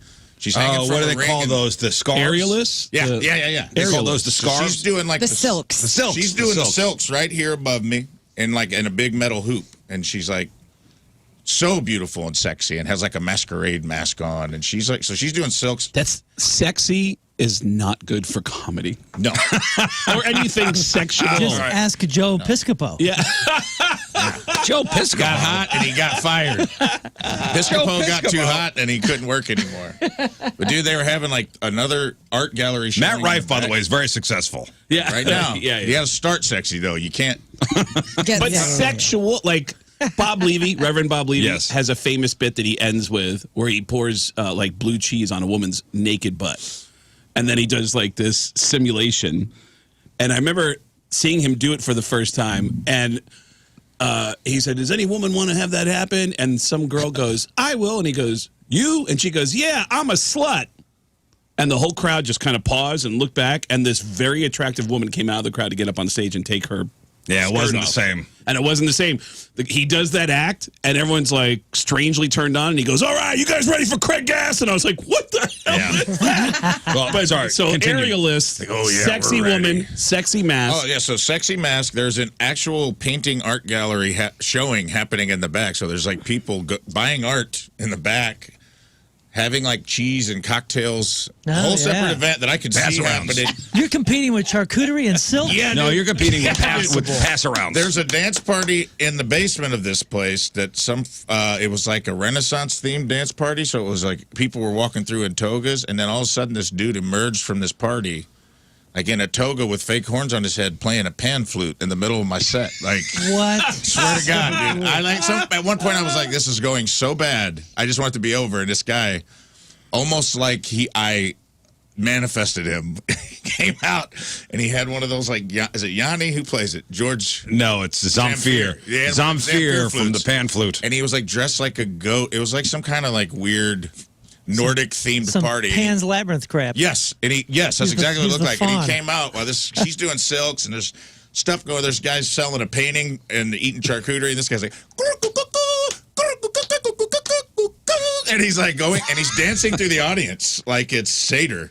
Hey, And he's like high-fiving people in my audience, and I'm just like, And I could literally walk out the front door right now, and no one would know. Did they have somebody hanging from hooks at this thing? Probably at some point. I swear, probably me. I went to And one of those Were you things. Were you the pan flute guy? No, I was not. But I think I was a wanderer and an observer because I remember going to something that was like that. There was like an art section, and then you walked into the next room, and some ladies hanging from hooks on her back, and then there's comedy going on in the next room. It was You learn over wild. time to deal with that. I think when you first start out, everything is so rigid in your mind that you don't want anything to disrupt it. And then over time, you learn how to, whatever the distraction, you can dovetail back into it. Right. And then as you work your way up, then you learn how do I follow a massive comic that just shows up. Right. Like a couple months ago, I did a set at the Comedy Store. I walked in and Chris Rock was on stage. And I'm supposed to be on. Yeah, I got to follow this. I'm supposed to be on in 20 minutes. And one of the managers came over and said, hey, so Chris just walked in. I go, yeah, I thought this is awesome. The whole crowd's fired up. And he goes, he might do 15 minutes. He might do an hour and a half. We're not sure. But he knows when he's done, he's going to say, that's it for me. Please welcome Craig Gass. And I was like, oh, that is the worst intro I've ever, like, nobody wants to. That's like walking into a small rock club. And then one of the band members goes, you guys, we have a special guest just wanted to jump in. Please welcome the Rolling Stones. And the Rolling Stones, Mick Jagger's in front, he's singing Start Me Up. Keith Richards is doing heroin right in front of you. Like, it's this there. Is the best. They're right playing here. Satisfaction. And then Mick Jagger goes, you want some more? Yeah, all right. Please welcome Corey Feldman. What? No. What? No. I'm the Corey Feldman in that story. That you don't, Well, so come see me and Chris Rock. You're the Rock. greatest rock and roll artist of all time in that story? Yeah. dang.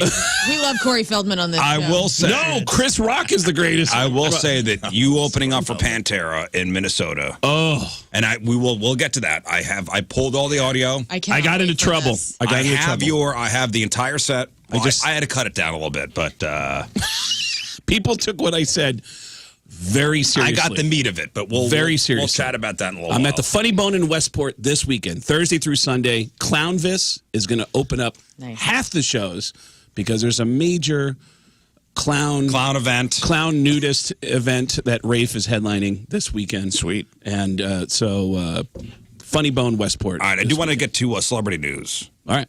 Which I'm glad you're here for. I do also want to talk about this signature song thing.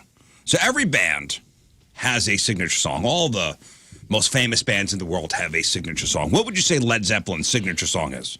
Oh, Stairway to Heaven. Okay. What would you say Kiss's? Rock and Roll All Night. Would everybody agree on that? Mm-hmm. Yes. Rock and Roll All Night. Party every day. What is the Rolling Stones' signature song? Ooh. Either Satisfaction. Well, I would say Satisfaction. Yeah. Probably now, although there's an argument to be made probably for Brown Sugar, but they don't play it. They don't play that anymore. Right. It's going to be Satisfaction, or you can't always give it to Mark. There's no right or wrong answer here. It's just what we decide. And what we decide is binding. Yeah, bitch. That was I like that. I think we could all say Satisfaction. Are we all agreeing? Mm-hmm. We've brown sugared before on just the two of us. I love me some Brown Sugar. Me too. But their signature song, their song that's most recognizable. Satisfaction. Yeah. Okay. Queen? Bohemian Rhapsody. Oh, come on. Okay. Hey, I got to ask these questions. Pink Floyd. Comfortably Numb? Or is it Another Brick in the Wall? Or is it Wish You Were Here? I think it's Another Brick in the Wall. But which part of that song? Oh. Part 2, of course. Yeah. Part 2. Yeah, you know what? Or Money. Yeah, Money's another one. Nah, That's those. I would say Another Brick in the Wall. Another Brick in the Wall. Has to be. AC/DC. Have these already been Back in voted on, Black. by the way? No. No, we're making the decision We're right now. making the decision. Just take it or leave it, St. Louis. AC/DC is Back in Black. Or is it Highway to Hell? It's Back in It's Black. Back in Black. Are you sure? It's Back in Black. He's handsome. He knows what he's talking about. Rafe? Thunderstruck? It's I Back would in make an Black. argument for Thunderstruck. Nobody picks up a guitar and plays Thunderstruck first. I have to update my impressions. They all play Back in Black. All right. I got to Tell learn me my the- new impressions Here's what I'd say. of Rafe and Lern. Do what? I do impressions of everybody in the studio. I just got to pick up a Lern and a Rafe impression. Oh, good luck with that. Do you want to hear just my Rizzuto, King Scott, Go, yes. and Moon impression? Yeah. Just start talking to me as all three of those members. All right, so I'm Lern. So Rizz, how you doing? Like, what happened to you this weekend? Great. All right, Lern. enough. All right, everybody, calm down. Calm down. Hey, that is me. Calm down. It's like there's two me's in down. here. Easy. All right. Hey, listen. Calm down. What, King Scott? What did you do this Sunday? What happened to you? I wonder what women smell like. Moon, where'd you play this weekend? What happened? Like, were you on Saturday? Yeah, it was just, gosh, I'm so handsome. Stop it. All right, calm down. Settle down, everybody. That is all three of them. All right, we'll take Back in Black, by the way. What do women All right. smell like? For Back in sure. Black. Back in Black is AC/DC's. Aerosmith. Oh man, Dream on. Sweet Yeah, Emotion. Dream on. Walk This Way. Ooh, oh man. I That is I defer to Learn here. What's your number one? To me, it's Sweet Emotion.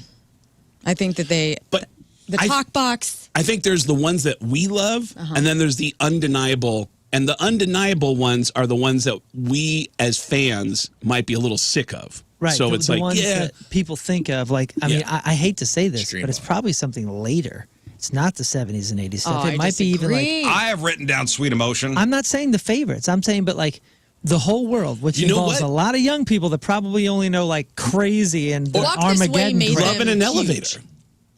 You know, I mean, if you're talking about later generations, Crazy, crying. but That's you know what I what? mean. Crazy Great and songs. crying. Like, I don't want to miss a thing. I feel know. like Isn't Dream that On. gross They didn't write to that say song. that? Yeah. Dream that On might- transcends all that stuff. I think people who aren't Aerosmith fans love Dream On. I think it's the song that like transcends their fandom. And Walk This Way. So Learn, I think, is the I'm saying Sweet Emotion. definitive answer. Then it's Sweet Emotion. Okay, I fine. go All with right, her. thanks. Good. She's the boss. I agree with you on that one. Fleetwood Mac. Signature song, Fleetwood Mac. Is it Go Your Own Way? Go Your Own Way.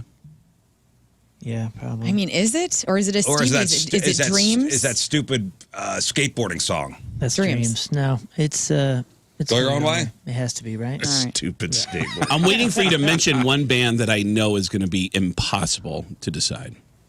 Go ahead. The Beatles. You know what's funny? I didn't write them down. That's impossible to decide what would be the signature. The signature Beatles song. I Want to Hold Your Hand. Hey Is Jude. Help. it It might be Hey Help. Jude? Is Oh, Hey it- Jude. It's Hey Jude. It's Across Hey the Jude. Universe? It's Hey Jude. It's Hey Jude. Hey Jude is the one that pops into my head first, Yeah, but you're I'm right. not like You're the right. biggest Beatles aficionado. I always think of Help, Help. but Help. Yes. I Hey Jude. I think we could agree on Eleanor Hey Rigby. Jude. Yeah. I think Hey Jude Hey is Jude a song. plays to everybody. Eagles. Is it Hotel California? Oh, come on. Yeah. Okay. Guns N' Roses. What is Guns Sweet N' Child of Roses? Mine. Oh, I see. Welcome, Or Welcome to the Jungle. Yeah. Welcome to the Jungle, but Sweet Child of Mine was the song that skyrocketed them. That is the song. And that's played at every wedding and Yep. But so is. At weddings? At weddings? We know where you are. That's like that. Did you ever see that wedding that the girls singing the Buck Cherry song? Yes, Crazy Bitch. Crazy Bitch. I love that video. All right, Metallica. Inner Man. Sandman. Yeah, probably. Yeah. Is or is it now Master of Puppets? Master of Puppets. It would be crazy if it was Master Puppets, but because of Stranger Things, it would be Master of Puppets to a younger generation for sure. I do think Enter Sandman is their signature song. Also One. I don't know. It's 8 One. minutes long. One is a great song. One was their first music video ever. What about After- U2? What is U2's signature song? That's a really hard one, but that's definitely Streets Have No Name. Yes. I thought Yeah. With Or Without You. Streets Oh, Have No yeah. Name, though, man. You know, what I mean, like, come on. It's the whole thing. Is it? What about wanna- One? I want to For hear you Moon two? do more of that right Dude, now. it's. I mean, I don't know. It's. I think that's. There's probably 4 to be argued, but as far as definitive, like what defines this band to the planet, Streets Have No Name. Yeah, totally. Yeah. Oh my God, I'm so handsome. Right? Am I right? Right? I mean, I'll give you that come one on, because that you're the can't be U2 hard. fan. I wrote I down agree. With Or Without You. All right, who's the most handsome guy in this? All right, Van Halen. Oh, man. Jump. This is hard. Jump. It's jump. Is it jump? 100%? It's jump. Okay. You thought it was hard, so give I'm me just your... saying Running with the Devil. Running with the Devil. Also or good. Panama. I think jump is the one. The I intro think- of Running with the Devil is so iconic. In terms of So is Running with the- the Devil for all of us who smoked weed in high school, but for like the mainstream, right down the middle, I think it'd be Pound Jump. cake. Panama. How do I know Right down what's, the middle is jump. I think jump that has the song. That gets the most recognition. She's I right. Or you really got me. The riff on Running with the Devil's sick, but the keyboards at the beginning, as soon as that Everybody, comes on, dude, everybody knows that you're one. ripping the knob off. Bruce Springsteen. Born in the USA. Born in the USA. Oh yeah. I would, man. What's the sad one from Philadelphia? Oh, man. Oh. Streets of Philadelphia. Is that it? Yeah, I think so. Well, I'm thinking of a different. What's the No, other? you're thinking of Jerry Maguire. Yeah, You what's got it- me at hello. What's the slow one? Yeah. What's the one that sounds I'm on like fire. Hey, little girl, is your dad at home? What you doing all alone? I don't know On this fire. song. You do know this song. It's a great one. Man. I'm thinking of a different one. I think. Is the signature Bruce Springsteen Born to song Run is probably. Born in Born the to Run's USA? a good one, too. It has to be. Either one of the Born songs. I think Born to Run, our parents' generation, Born to Run, and then for us, it's Born in the USA. That's an old I ass thought song. it's a Dancing in the Christmas Dark? one. That's what I'm thinking. That was Monica in the music video. You better watch That's a out. fast You one. better not cry. Come on, Rudolph. What are you up to? Oh, hey, oh, get my sleigh. Okay, Pearl Jam Alive. Black? or Even Flow. Jeremy. Or bet. Yeah. Yeah, it would be one of those. Jeremy. We play Alive. Even Flow and Alive, but Jeremy, I think, is the one, right? I mean, if you have to tell You the have to public, pick one Pearl Jam signature song. Oh, man. Oh man, I would say Even Flow. you got to think of the intro too. It's the one where he mumbles. That's all of them. That is the catalog. That is the one massive band that doesn't care about what they're playing tonight. Like they'll just No, and they'll do like Ed will- every show's got a different set list. It's completely amazing. different set list. Yep, and it's 30 plus songs every show. Tex McCready, see what Pearl Jam's signature song is. What he thinks. Guy from the band. 7 o'clock in the morning. It's fine. He's up. Whenever radio friends go, yeah, you know that guy. We should call him. I'm like, No, I would never ask. I would never ask. good idea. I would never ask you to do that. You want to do that? Yeah. Chili Peppers. Under the Bridge. Yeah. Whoa! Or we'll give it away. Suck My Kiss. I thought give it away, but Under the Bridge, there's an Yeah, argument. Under I the guess. Bridge. Under the Bridge Under- music video was played so much when it first came out. I mean, that put him on the map. But give it away, though. But so did Give It Away. Give It Away was like Yeah. heavy rotation. And now, baby, to new generation, Californication. By the way. Scott, I think we should say Under the Bridge. Go. I'm writing Under the Bridge down. Alice in Chains, Man in the Box, right? Okay. Smashing Oh Pumpkins. no! Wait! Hold on. Man, it's Alice in Chains, Rooster. Oh, Rooster I for think it's the- Man in the Box. Rooster for the Rooster- grunge kids, but I think Man in the Back's got more. Man in the Box Man in the got more Backs. play. The band. Man in the Man in the Back. Man in the Man in Backs. the Back's great got- Welcome to Boston's top rock station. Man in the backs. That was a slip. Man in the backs. Oh man, I slipped up, but dude, I'm Man in the Box is like it's still on radio. Yeah. Nobody's playing Rooster. It's tough to get through. Smashing Pumpkins, Tonight. Or today. 1979. Yeah, the 1979. Okay. Definitely has a time involved. Today, tonight, 1979. Foo Fighters, Everlong. Everlong.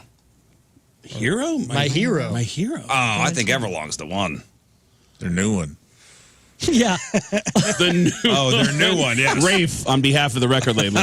The new one's the Here's their best. new one. Yeah, you should give it some My love for electroshock kids. chair just went off to the new one.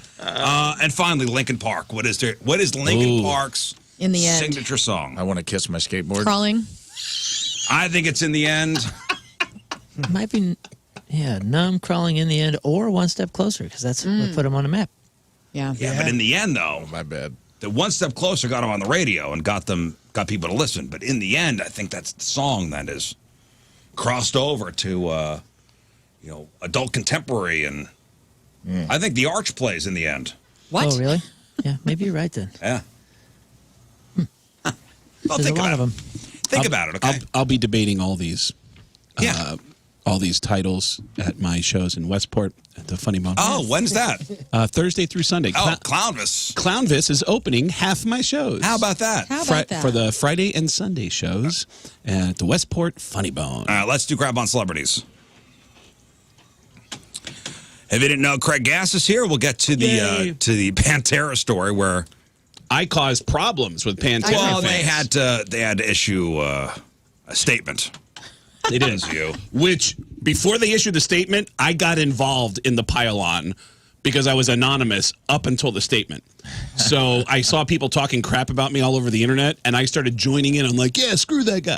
Well, we talked about it last week. You couldn't have, I mean, when you're asked to open up for a metal band, a band like Pantera, where you got fans in the crowd who are foaming at the mouth ready to hear some rock and roll. Yeah, nobody wants comedy. Nobody wants comedy. Nobody. What, are you going to launch into material? Yeah. No, but well, I developed a way of doing it. I've done it for Metallica. I've opened for System of a Down. I did Alice in Chains. I opened for Alice in Chains here at the pageant. I was on tour with Alice in Chains. We did, but there's a way that I do it that is not. It's not the bravest way to open for a band, but it's a way. The only way to do it. Agreed, 100%. The only way to open for a crazy band like Metallica or Pantera is what you did. Is what I did, and it's you get away with murder by doing it. And I got the audio. We'll play it later. All right, Lern, time to find out what's going on in the world of music and entertainment with your Grab on Celebrities. Well, in the wake of Thursday's announcement that Linkin Park have a new singer, drummer, single, album, and tour, singer Cedric Bixler-Zavala of Mars Volta posted on social media a reminder that the new vocalist Emily Armstrong had gone to court in support of the now convicted rapist actor Danny Masterson, who is now serving 30 years to life in prison.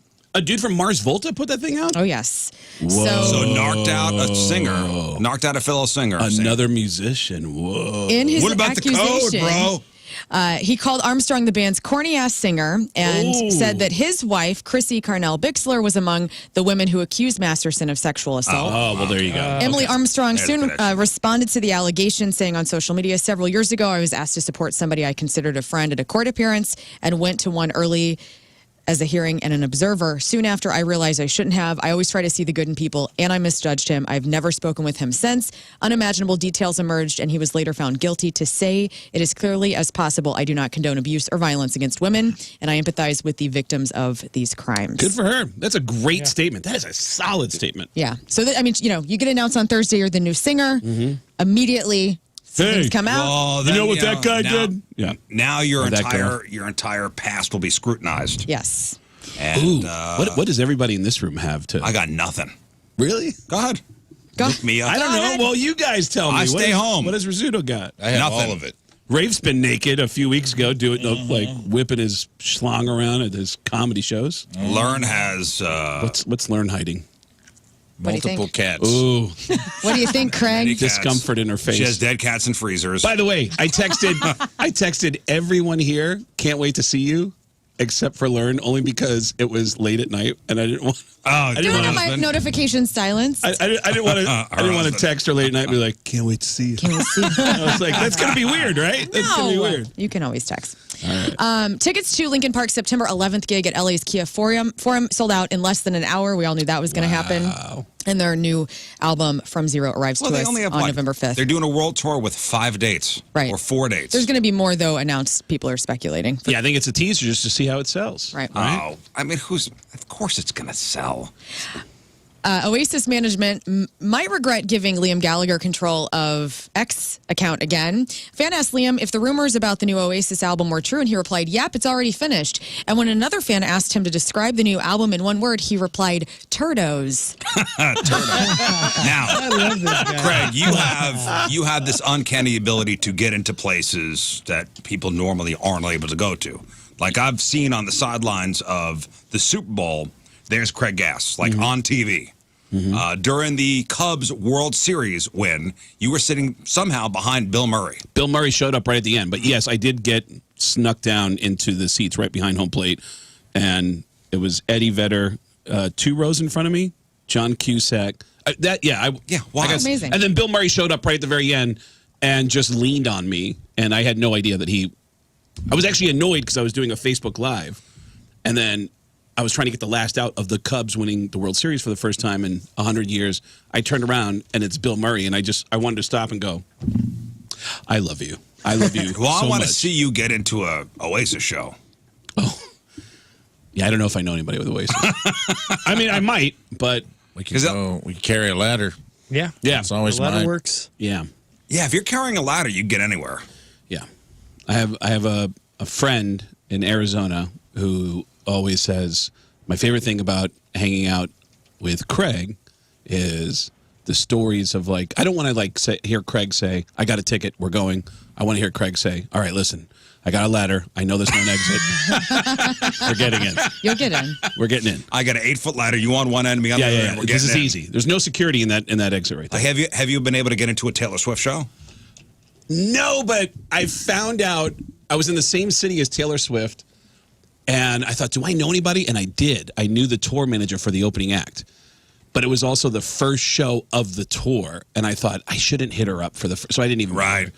And then the next day, someone said to me, did you go to the show? And I said, no. And they go, you know, the guitarist for Taylor Swift is a huge fan of yours. Oh. And I looked at his social media. He's following me on all my, had no idea. Because the guy who's the guitarist for Taylor Swift is a massive Kiss fan and a massive Van Halen fan. So he knows the whole story about living at Eddie Van Halen's. Whoa. Yeah. You blew it. I blew it. Yeah. You've been to a Super Bowl, though, right? Yeah. I got invited on the field to the Super Bowl to actually watch my favorite team play. I was given a job. Mm-hmm. I was the Seattle Seahawks official team photographer's assistant. That is awesome. Nice. You And get a cool vest? I had All right. all my pictures like in the locker room when they're celebrating. I'm wearing this vest. And Yeah. yeah. How do you feel about Kendrick Lamar headlining this year's Super Bowl or next year's? I know it's a huge deal. I only know a few of his songs. I couldn't tell you. So they announced yesterday Kendrick Lamar will be the Super Bowl halftime. We have the audio of the announcement, too. I cannot tell you one of his songs. He's good. He's a poet. But I couldn't also tell you a title of his songs. When I hear it, I like it. I just don't know the titles. It feels like the artists they put at the Super Bowl are artists that are usually they've been headlining arenas and stadiums for a decade, 2 decades. Right. Well, he's been a part of 2 different Super Bowls halftime shows already. He was The out with one in Dr. Dre. He's the headliner? In L.A. No, He's the headliner for this upcoming in one. New Orleans. Yeah. Surprise. I mean, Not Like Us is the one. That's the Song of the Summer. You officially won the beef, by the way, if you got booked for the Super Bowl. Oh, Kendrick, Yeah, for Kendrick sure. Lamar versus Drake. Be humble. That's over. Sit That's down. It's been over, but now it's officially over. Good point. Wow, maybe it was the battle to see who would do the Super Bowl halftime show. And Kendrick Lamar won. I am sure that played into it. It's amazing that DNA Drake is thought he had another a chance. song. It's not Kendrick. DNA is It's a great song. Kendrick, right? Kendrick. Okay, here's the announcement. What the deal, everybody? My name Kendrick Lamar, and I'll be performing at Super Bowl 59. Will you be pulling up? I hope so. You know, it's only one opportunity to win a championship. No round twos. I won't want you to miss it. Meet me in New Orleans. Okay. Was he So cutting it's the in grass? New Orleans, and Lil Wayne's from New Orleans, huh? Oh, boy. You think he's coming out? He should be headlining. I bet Rock Nation will have him Is there a out. lawnmower running in the background? He was mowing his lawn. How funny is it for any artist to say, "Hey, will you watch me at the Super Bowl?" Like, Yeah. Yeah, it's man. kinda- I'll We'll see if I watch can you. remember what that date is. Are you going to be pulling up? Yes. Yeah. I will be pulling up. I'm going to be pulling up a chair with That's some what dip in my everybody. lap. I just saw. Everybody will be pulling up. Like, if anyone dies, anyone you know dies late January, early February, it's sacrilege to have your funeral on Super Bowl. Like, have your funeral on any other day, but that. Yeah, of course. That's a note to anyone who's going to die in late January, early February. Don't have It's a your good note, actually. You know what's wild? I saw Shannon Sharp's podcast with Marlon Wayans, and I didn't realize these halftime shows all spawned because In Living Color stole the Super Bowl's audience in the 90s. They had like they marching did their bands. own. Yeah, they did had like their own marching Super Bowl. bands and stuff for years, and then one In Living Color did a live episode, and they stole like millions of viewers for the halftime. And the next year they booked Michael Jackson. They've been booking like big acts. Yeah. Oh, that's awesome. Because advertisers wanted their money back. Because it was always, excuse me, it was always like the USC marching band, Yeah. or it'd be like Up with People. And Glad it changed. You know what the NFL pays the halftime artists? Nothing now. Zero. Nothing. Yeah, but they got Now you have to a pay to play. gazillion percent. Now you have to pay to play. Yeah. Yeah, but you got a gazillion % boost in Of streaming course. sales and all For that any stuff. city to be considered for the Super Bowl, that city has to pony up tens of millions of dollars to give to the NFL just to be considered, and they have to give them free space to be able to hold their. Well, it's an investment in the city's future. Yeah, city's future. Yeah, absolutely. In more TV news, NBC's Tonight Show with Jimmy Fallon is going to only produce 4 new episodes a week, so they will air a repeat program on Fridays. Experts are saying the change was made because of budgets and a lack of audience seeking late-night network programming on Fridays. Jimmy Kimmel talked about this on a podcast a couple weeks ago, how he sees late-night television. This is the end of it. This is the beginning of the end. So Kimmel thinks it's the beginning of the end. Yes, before this announcement was made, he was on whose podcast? It's a former athlete, and I think like Gavin Newsom have a podcast, and they interviewed Really? Jimmy Kimmel. I can't remember what the podcast name is, but yeah, he was talking about how he Oral doesn't see. Hershiser. No. He thinks that. Let's not start throwing Not out a bad names. guess. It I'm wasn't. not going to We'll be get here it. forever. Trust. It We'll wasn't be here him? forever. Are you There sure? So the Tonight Show is Fernando Valenzuela. is the last late night program to adopt the 4 new shows per week. The late night with Stephen Colbert, Jimmy Kimmel have already adopted the Monday through Thursday schedule. We just didn't really get an announcement of it. So I guess this is like the final nail. We in the never coffin. noticed. Yeah, we never noticed. Because we don't Dude, watch. I mean, it's, Artie Lang has a great story about doing the Letterman show. And I mean, this is like 15 years ago. And he was selling a new book and called his agent a week later to say, hey, how did we do after the Letterman appearance? And the agent said, we sold 4 books. Just 4. Just 4 after a late night with David Letterman. But Was this Too Fat to Fish? Yes. Okay. Too Fat to Fish. And so, I mean, it started back then. Fallon came in and had a great audience for a while. And he would actually move the needle. And now anymore. it's, Not anymore. You're better off, if you're doing shows in St. Louis this weekend, you're better off to come in and do radio. Yeah. Than you are to do a late night television appearance. Which Yeah. I'm on the Wow. radio. I'm in Westport at Yeah. the Funny Bone. Yeah. When? Thursday through Sunday. Clownvis. Seamless. Opening my shows. Half of the shows. Friday This and is Saturday. wild. So rest in peace to a YouTube firearms expert, Paul Harrell. You guys ever heard of that guy? He's a Yeah, I firearms expert. saw this. Yeah. He died at the age of 58 from pancreatic cancer. And then here's some audio of him announcing his death in a video titled, I'm dead. He's dead. Yeah, so he This is recorded a posthumously. video. He knew he was dying, knew he had, stage 4 was terminal, and he recorded a video of saying goodbye. And I'm recording this and giving Brad instructions to publish it upon my death. So if you're watching me, I'm dead. Now, a few months ago, I sat right here on this log and told you I'd been diagnosed with pancreatic cancer, and I told you we'd caught it early and that we were still going to be here for some time. Well, we did catch it early, but not as early as I had thought. And it has spread faster than I thought it would. So, as always, don't try this at home. And thanks for watching. Yeah. Chris Hansen, you It's said? like the perfect That way to was die a as a Chris. YouTube person, you know? Paul Harrell is his name. Paul Harrell. Dang. That's Wild. sad. Wow. And speaking of death, and finally, Guy Fieri used a medium to speak to his father only days after he passed in January at the age of 81. Here is Guy talking about that with Graham Bensinger. Bensinger. Bensinger.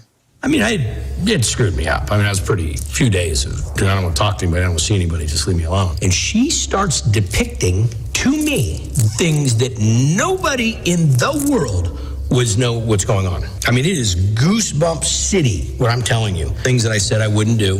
I wasn't going to go for the cremation party, take him, I wasn't going to go do that. I don't want any part of this. Something changed. Took a whole different thing. I mean, it was the weirdest. I surprised myself about how I handled it. He actually, Go ahead. I was going to say, he actually changed his mind about the way that they did his dad's funeral and like some different things that he was wrapping up towards the end of life. And after talking to the medium. Yes. Are you a Guy Fieri fan? I think he has his place. Yeah, for sure. I love Guy Fieri. Who's the comic that says he just wants to feed people and make people happy? Shane Torres. My God. Yeah, and he's I- absolutely correct. I The Guy Fieri hate has got to stop. I was a- Has got to stop. I will admit I was annoyed by him until somebody pointed out that he's pretty much all positive. And He's all positive. And once I realized that and I started paying attention, I was like, I like this guy.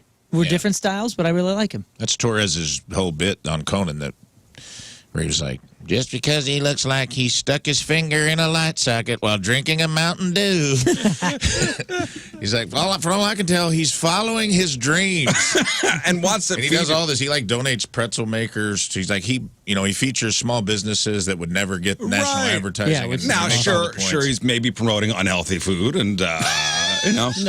maybe taking part in killing, America. But, We're America. We love unhealthy food. My roommates ran into him at Lumiere and hung out with him all probably night. said he's the nicest guy. They said Like, he I was would love they to said meet he was him. just doing slot machines. They're like, hey, we're big fans. He's like, sit down. And he said they hung out, drank all night. He went and played blackjack together and said he was like the sweetest guy in the world. You ever meet him? I've been around him a couple of times. Yeah, he bounces around. I see him a lot at football games. Huge Slipknot fan. Really? Is he really? Oh, look up. There's a video of him in the front row with his son. And he's trying to he's hide headbanging. him. He's trying to hide who he is, but he's right up on the That's great. At the barrier. I think it's like Jimmy Buffett and Sammy Hagar are the only two people he listens to. No, he's on a repeat. huge metalhead. Huge metalhead. I saw him 2 weeks ago at a Sammy Hagar show. Did you? Then it's- Sammy Hagar, Loverboy in That's Las unreal. Vegas. I saw him there. Yep. Oh, I know they're buddies too. But man, Slipknot, that's pretty Huge hardcore. Slipknot fan. Yeah, good for him. Yeah. All right, that's your crap on That's celebrities. your crap on. Moon, birthdays. Celebrities celebrating a birthday today. Michelle Williams is 44. Michael Bublé is 49. Goran Visnj is 52. That's Dr. Luca on ER. Eric Stone Street from Modern Family is 53. Henry Thomas, that's Elliot and E.T. He is 53 as well. Adam Sandler is 58 today. Hugh Grant. Happy birthday. Hugh Grant is 64. Angela Cartwright, Penny from the original Lost in Space. Also, Brigitte Von Trapp from The Sound of Music is 72. Dave Stewart from the Eurythmics is 72. Hey, I'm Dave Stewart. I'm from the Eurythmics. That's crazy. That's exactly what he sounds like. Tom Wopat, that's Luke from the Dukes of Hazzard. Go ahead. Hi, I'm Tom Wopat, and I'm from a show called The Dukes of Hazzard. Pow! Luke Duke is 73. And Joe Theismann. Oh, Joe Theismann. Hey, everybody. I'm Joe Theismann. Broke my leg, walking around with a limp. Hoorah. Well, he's limping into 75 today. Happy birthday, everybody. Today's porno birthday, which being brought to you by Patricia's, where fun and fantasy meet, is Totally Tabitha. Happy birthday, Totally Tabitha. Yeah. Today's birthday girl has been in 173 fun films, including Accidentally Lesbian. Whoops. Chocolate Lovin' Mamas. Diary of a MILF, 1056. The Gangbang Squad, 13. Oh, my God. Horny and Over 40, 38. Jesus. It's Okay, She's My Mother-in-Law, 6. It's getting tighter. Mom Got Ass 2. Pumas, Cougars, and MILFs, 3. It never ends. Your Mom Has It Going On. And Who Could Forget a Roll? In 2008's Rafe's favorite, Fudge Stick. I love it. So delicious. Totally Tabitha is 52 years old. It's porno birthday. Those are your crappy birthdays, and that was your crap on celebrities. There he is, Guy Fieri, incognito at Slipknot Show. Hiding in a hoodie. We know it's you, Mayor of He Flavortown. looks like the guy that would ambush live TV and say, "Effer in the." Yeah. All right, we'll take a break. The great Craig Gass is here. The Pantera story next. And audio from him opening up for Pantera. Lucky to be alive. Secret show in Minneapolis in August. At First Avenue, where Prince filmed Purple Rain. Wild, right? That's where I pissed off Pantera fans everywhere. All right, it is 8:10. It is Monday. Traffic and weather, Moon coming at you. Traffic is brought to you by Worldwide Technology Raceway. Experience the thrill of nitro-fueled racing at the NHRA Midwest Nationals. Come see your favorite drag racers at WWT Raceway from September 27th to the 29th. Highways are clear. Your point forecast a cool start, and then a high of 83. Right now it's 58 at the Point Studio.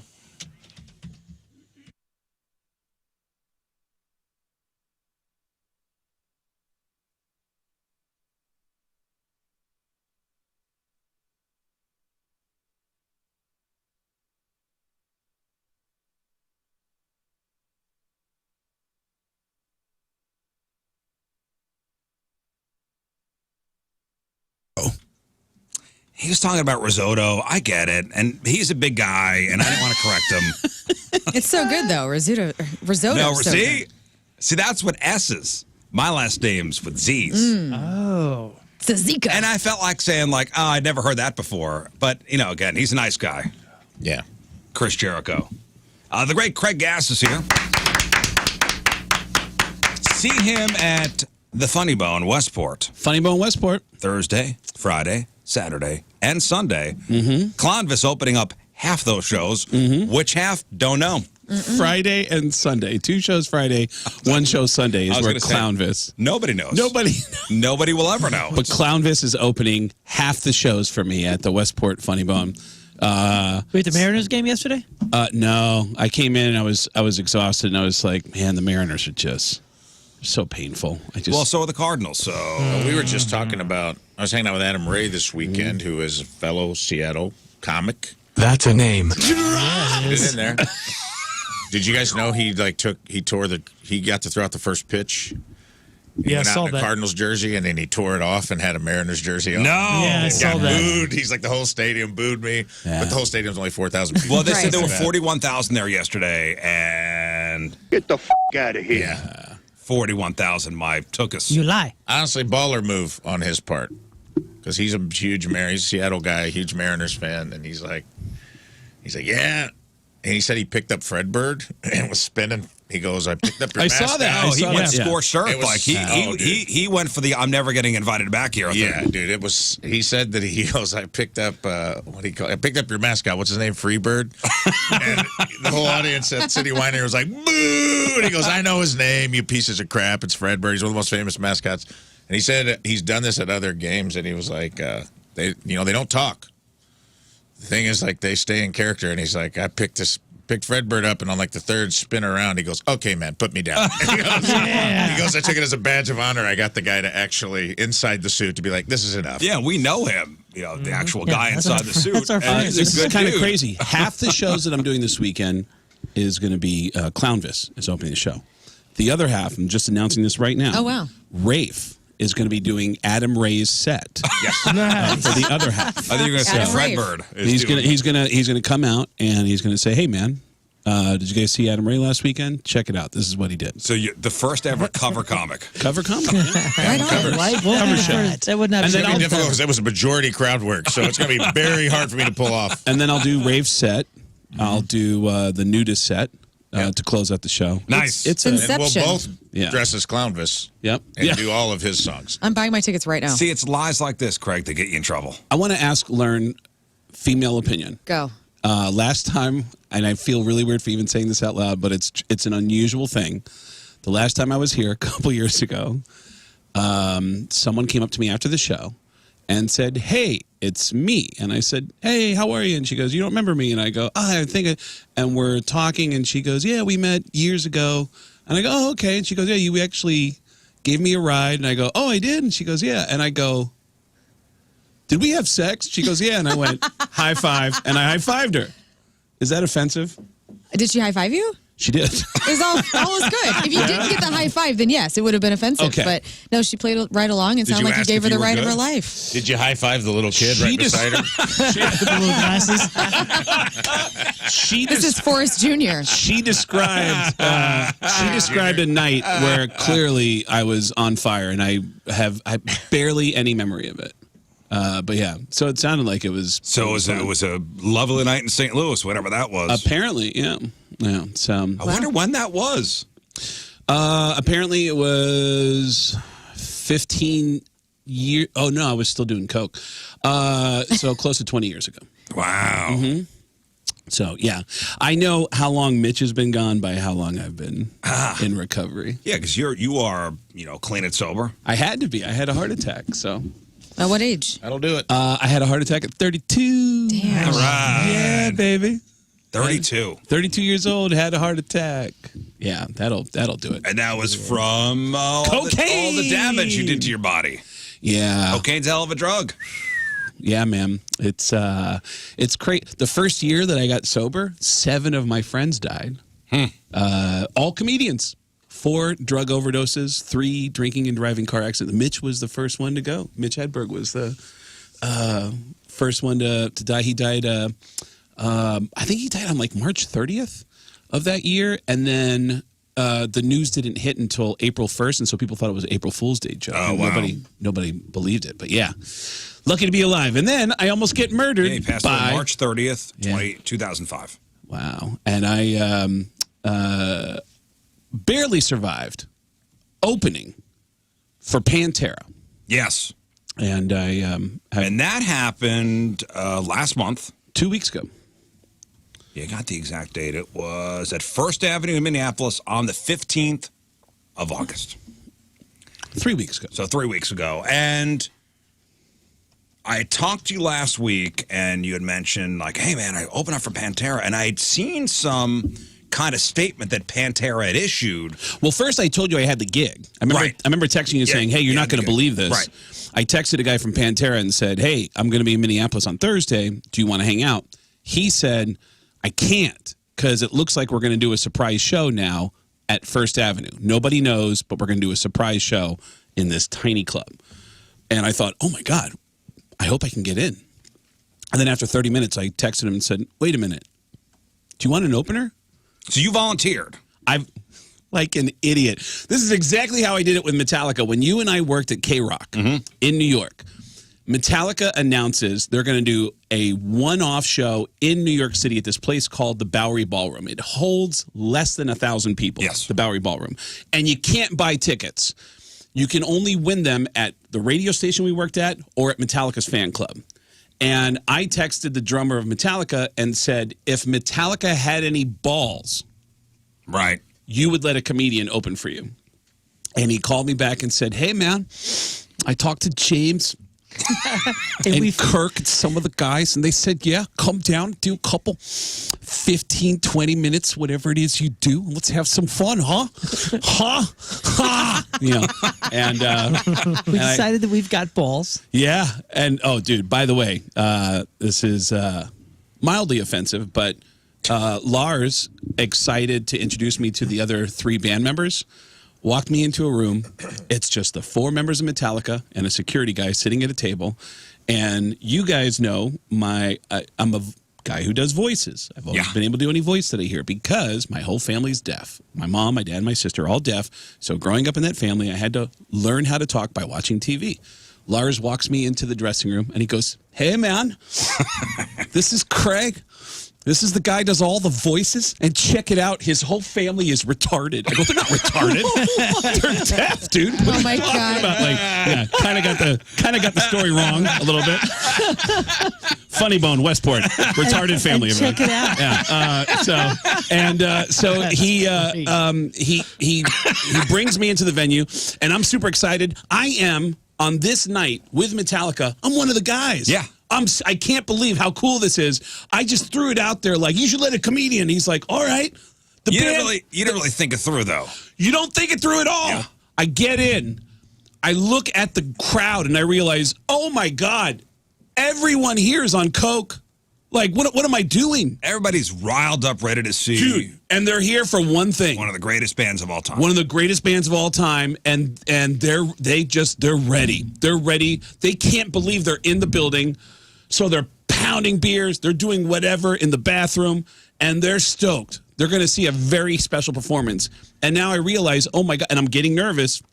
Lars, seeing that I'm getting nervous, he said, dude, you're overthinking it, man. It's just rock and roll. And I said, it's not rock and roll for me. I'm a stand-up comedian. And he goes, dude, I'll go out on stage and I'll say, hey, Metallica's about to come out and kick your ass in about 15, 20 minutes. But first, I'm going to bring out a good friend of mine who's going to tell you some jokes. And I was like, are you crazy? That is the worst intro I've ever heard of. Because you're going to leave. And it's going to be me. Because his whole family. Yeah. Lars, please don't say that. No, I got this. Check it out. Dude, his whole family's mentally disabled. Dude, what are you talking about? They're deaf. So in that moment, out of fear, I came up with an idea, which was I walked out on stage and said, good evening. My name is Craig Gass. I am Metallica's tour manager. And the whole crowd went, and I said, the band has asked me to come out here and make some very important announcements. And sure enough, they got quiet. and I started making fake announcements, and then I started adding jokes to the announcements. The whole room is laughing. I've got their attention. I had to lie to them to do it. And that's how you do it. And I did it over and over again. And I started finessing this idea. There's videos of me on YouTube opening for Motley Crue where I'm in an arena full of people. And I say, you may have heard some rumors, and it's true. Motley Crue is recording our first ever live album, right? Yeah. So I need your attention. I need your attention. There's a proper way to yell on a live album, so we need to rehearse this. And they follow every dumb instruction I give them. I have them in the palm of my hands. Yeah. What a great way to get the crowd in the lather dude. before the band comes out. Dude, when I started doing it for bands like System of a Down, I no idea. There's music critics in the audience, and they're writing articles and doing music reviews of the shows. And I see these articles like, I don't know if the guy who came out at the beginning of the show worked for System of a Down or not, but I can tell you this. What he did, getting everybody singing and getting fired up for what was about to happen, I don't know that any band could have accomplished what he did to get the whole room of 22,000 people fired up for what was about to happen. And everybody seemed to be singing even louder, making even more noise, following all of his instructions. So now Pantera is going to do the secret show at the First Ave. Have you guys ever played there, First Avenue? I don't know. It's a very famous place. This is in Minneapolis? Yeah, in Minneapolis, where Prince filmed Purple Rain. We used to do the Rave? shoot. The Rave. No, the Rave's Milwaukee, man. Yeah, Milwaukee, that place is rapey. The place that the Prince rapey. was. It is so rapey. It's so crazy. So rapey. No, the one where Prince was like painted in the back. Quest. Remember the Quest? I've heard it, but I haven't been there. I think that's the only one. So this I don't really First remember. Avenue is a very famous place. How many is old? Like 500. Apparently, standing room. I think I was told 1,200. Okay, 1,200. Okay, yeah, it's just like the Quest. Maybe it's the same place. I was gonna say This might be it. Because if you said Prince was painted like that, Yeah, sounds there's like the an alley, place. and he's like a big Prince portrait is back there. Well, He used to own it. Oh, Prince did? Yeah. Okay. I go in to do the show. And it's a secret show, so Pantera's been opening up for Metallica. Yep. Around the world. And they advertise that a band called Cowboys from Hell is going to do a special show at First Avenue. They don't say Pantera. It sells out in 2 minutes. And I walk out on stage, and I told the guy, my buddy from the band, I said, he goes, what do you want to do if you're going to open for Pantera? And I said, well, this is how I open for Metallica. I go out on stage, I go, hey, my name's Craig. I work for the band. And the band has some announcements. And without even explaining, he goes, oh, dude, I love it. I love it. Yeah, You want me to play it? Yeah, well, I have to explain, though. What I did is what I've been practicing with these bands. I've done it so many times now, opening for Corey Taylor, opening for the Struts. I do the same thing, and I'll get amazing feedback from the bands. The Struts, I remember one of the guys in the Struts saying, I was getting text messages from friends during the show going, your tour manager's hilarious. Like they think. As if it was real. Like, man, this guy. Not an act. And so when I go out, I have now polished this thing of, hey, I work for the band, and this is what's going on. And this is what I did with Pantera. Okay, this is Craig Gass from August 15th in Minneapolis, opening up for Pantera. Good evening. My name's Craig. I'm the tour manager of the band you're watching tonight. I said the band you're watching because nobody knew it was officially Pantera. Oh, and by the way, can you pause for a second? Yeah. I had such a great reaction from that I paused and I got emotional and just said, nobody's ever cheered for me before. I left that in. I left that in. So all the beeps I had to put in myself. I had to go through this because there's a lot of F words just in the crowd. Oh, of course. No one's ever cheered for me when I said that before. Thank you. And then this crowd starts doing this.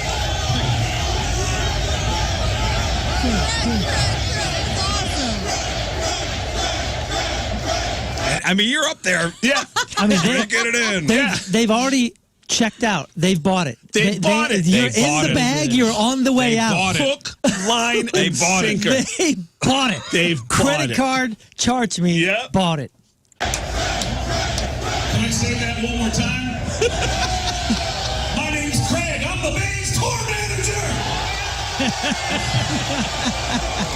You see that, Grady? That's how you show respect, motherfucker. I started yelling at the guys who work for the band.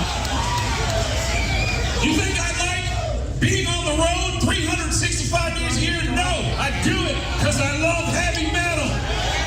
Oh, every cliche to Oh, get man, this you crowd just going. throw I out love it. crackers. Who here likes heavy metal? I do. Oh, just throwing fish food on top of a pile of fish. You think I like spending my free time in Texas? No, I do it because I believe in the power of heavy metal. Yeah. You think I like being away from my wife and my kids? You're right, I f***ing love that. My wife got fat. Farts a lot. My kids, they're idiots. They listen to Taylor Swift. The perfect artist. Oh, yeah. The perfect artist. I agree, they should be murdered. The band has asked me to come out and make a couple of announcements.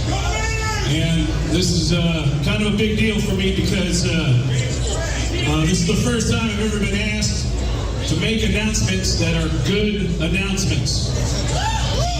At one time, Amarillo had to announce that there was a chlamydia outbreak on stage. They're already laughing. The Pantera crowd, ready for some metal, and nothing but metal, is now laughing. What a great line. There's a chlamydia outbreak on stage. On Yep. stage. In Amarillo. Yep. And I start making announcements about things that are going to happen tonight. Did you, is that different in every area? Like, is it always Amarillo and chlamydia? No, when I opened for Corey Taylor, I remember saying something about Herpes in Hartford? Yeah, I think I do remember saying, do you think, what was the town that he Syphilis in Saskatoon? There's a small town that he lived in. It wasn't Des Moines. It was a small town north of, it was near Cedar Rapids that Corey grew up in. And I said, you think I like spending Waterloo. And I said, you think I like spending my free time? And I said this in Iowa. I said, you think I like spending my free time in Waterloo? I don't. That place sucks. And people went, what? And Corey, to this day, gets people like, why do you hire people that beg on Waterloo? Like, relax. And he won't acknowledge, Relax. like, yeah. Right, And and by the way, the craziness that takes place, I have been starting to do this with such authority, going on stage and saying, I'm Craig. I'm the band's tour manager. I found out after the show, two guys who worked for Pantera said, we got a new tour manager? They actually bought it. And yeah, I mean, there's a couple things that happen. And then when I, go ahead, you're going to play the next. On stage. Announcement number one. The band you are seeing tonight is not called Cowboys from Hell. You are about to watch an exclusive show from the band Pantera. Cool, right? That's a goosebump moment. Yeah. Pro wrestling, dude. It's pro wrestling. The rumors got out quickly. You guys bought up all the tickets. And you may have heard this rumor. And this is also true. We are recording our first ever live album right here. The place goes nuts. Completely not true. Yeah, Right. completely not true. But now, everything I have to say from this point on, I've got their attention. Absolutely. And I can do stand-up, I can be funny, and they're going to follow every stupid instruction that I give them. Now that I've lied to them, Yes. they'll do anything. Well, I there's some say. great lines coming up.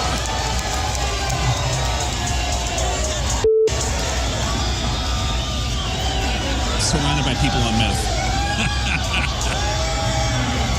So, a couple things you know about it.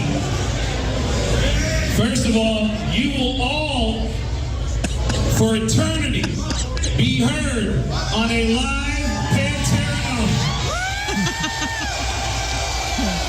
Now, mind you, the day after this, and even you had this in, I think, Music News, was like Pantera is filmed a show yesterday and is putting out a live record. Yeah, with Nachine. Blabbermouth or Loudwire had it out. is where the problems start.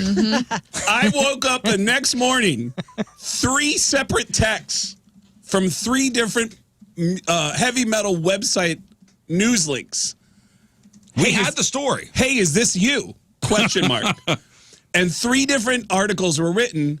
Employee for Pantera announces the band has just recorded their first ever live album. All right, that's where you got it, was Loudwire. Yeah. And it starts being reported everywhere, which leads to animosity. People saying, well, that's not the real Pantera, number one. Right. And number 2, people start dissecting what I said on stage and start crapping on me, the employee. Now, here's the great thing about it. I'm completely anonymous.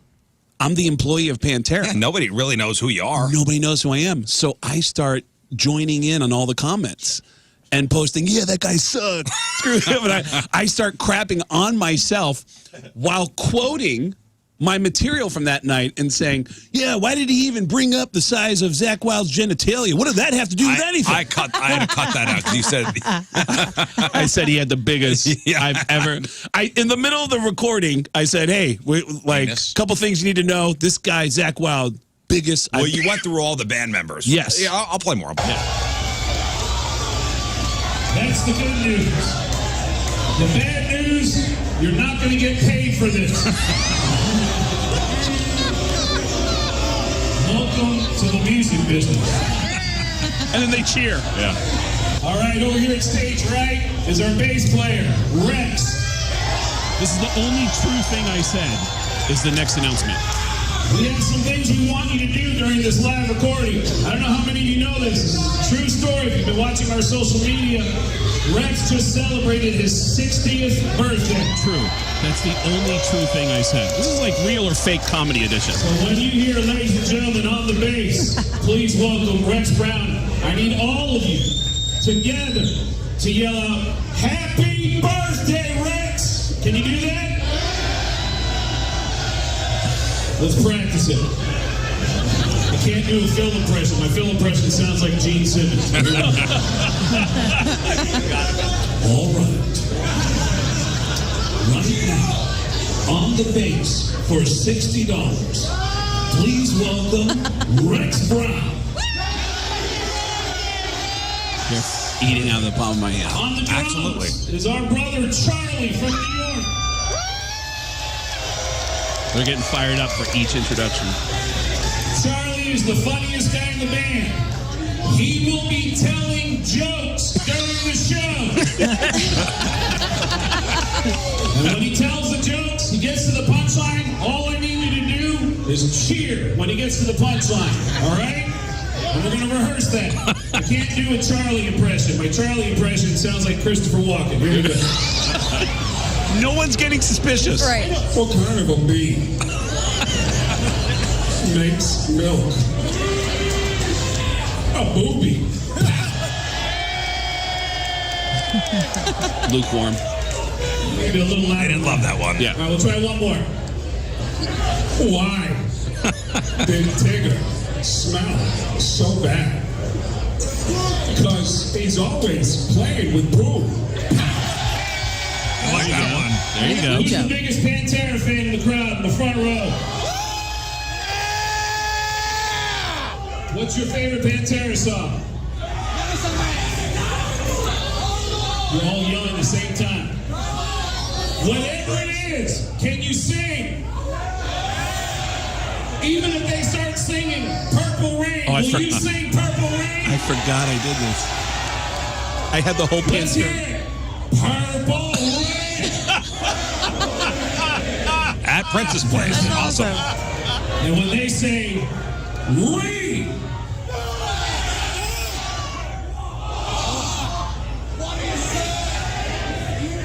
read. Pretty cool, huh? Oh, eating out of the palm of my hand. And the whole thing is up on the YouTube. So you Dude, can check it out. every one of the announcements were completely ridiculous, and it starts spreading. Pantera's recorded a live album. Everybody's crapping on me. I start joining in. I start crapping on me. I'm having fun with it. And then Pantera puts out a statement after a few days. No We did not record a live album. That was just our friend, comedian Craig Gass, making some jokes. And they tagged me in everything. I went, oh, no. Yeah, dude. That's great, though. And all the Pantera fans came. Yeah. And it's crazy. Like, it's amazing how sensitive people can be to just the joke. It's just. So this is from blabbermouth.net. Okay. But the diehards that are going to look into it and go to the video and see the whole thing, surely they'll like see the humor and they'll see like, they'll see it in context and be like, okay, man, that's pretty funny. So here's from blabbermouth.net 3 weeks ago, August 18th. Was Pantera's club show in Minneapolis recorded for live album? Pantera's August 15th club show in Minneapolis, Minnesota may or may not have been recorded for a future live album. If the effort does materialize, it will mark Pantera's first release with the band's reformed lineup. Prior to taking the stage at First Avenue, comedian Craig Gass performed a stand-up set during which he told the crowd, announcement number 1, the band you will see tonight is not called Cowboys from Hell, blah, blah, blah. You're about to watch an exclusive show from the band Pantera recorded live. And it's not clear if Gass' announcement of a Pantera live album was a ruse that was part of his stand-up routine or if the performance was actually recorded for future release. See, even still, 3 days later, they're not saying. Yeah, that's an edited article. The initial headline said Pantera recorded a live album, and they changed the headline to "Did Pantera record a live album?" ? Yeah, they kept editing it. Oh, dude, just look up Pantera live recording. New Pantera lineup records first live album. A lot of those aren't going to get retracted or edited. They're just out there, just spilled out there. Pantera has been recording their shows for potential live album. So here's my question. So like, surely you're going to get some spillover for the people, like I said, the people that do look into it and go a little bit deeper, and they're going to be like, oh, respect. They're going to like you for whatever reason because that's funny. You know what I'm saying? And you've been honing this thing. So my real question is, you've been honing this skill, this particular thing, and you've mentioned multiple times, especially in this case, that you're kind of anonymous in a weird way because you say Craig from the band, Craig from the whatever. So doing this in front of probably in the hundreds of thousands, over 100,000 people by this point. Has it spilled over in ticket sales? Like, are you making Craig Gass fans if you're not telling people you're Craig Gass before or after you make them laugh? Yes, but I'd rather not. I'd rather. So this is like a separate thing. Yeah, every time when I did the Metallica thing, when I got the System of a Down gig, when I did the Motley Crue gigs, I asked to not be mentioned in any of the advertising because I didn't want people to then Google my name and then go, oh, it's an ad. He's a comedian. And get and prejudge it before I even walk out. Right. So you're like producing. You take that much time to produce the product. Absolutely. And then when people find out later, then the respect is there. They come to if me. you see a comic is opening, sense. That makes sense. It's an eye roll, and you get preconceived notions. Absolutely. Like, oh, cool. I've come to a rock and roll show. I'm gonna have to hear jokes before. That's very long play, Andy Kaufman of you. I appreciate it. I wonder who knew you though. Because I mean, we've met so many times. Like, if you would have walked out, if I would have been at that show, I'm like, oh my god, that's Craig. You've played around so often that people probably recognized you a little bit. You hear it in the crowd. You hear people go, "That you're a comedian," and I just keep talking. Shut up, shut up, and I just keep going. But it's such a tiny percentage of that audience that knows, or they'll go, "I know that guy." It's gonna be a lot. Bigger he must work for the band because I recognize his face. It's gonna be a lot bigger now, though. And now you're gonna be the freaking Easter egg, dude. You guys know. So you're gonna pop on the show and be like, "Oh my god, is that the guy that had sex with Miranda on Sex in the City?" Is that the guy that high-fived the chick he banged right in front of his own illegitimate child? Bill Murray at the Cubs game? Whatever you say on stage, people believe. Yeah. They're there not to think. So Dude, good. not only that, there are people, musicians, it's really crazy, but musicians can be really sensitive. Yeah. When I did those shows with Corey Taylor, it was the Corey Taylor and Friends. Yeah. We did a bunch of dates in the Midwest. And I had an announcement for every band member. Hey, Moon's celebrating a birthday. So when they say, hey, please welcome Moon, happy birthday, Moon. And then there was a bass player in the band named Jason Christopher.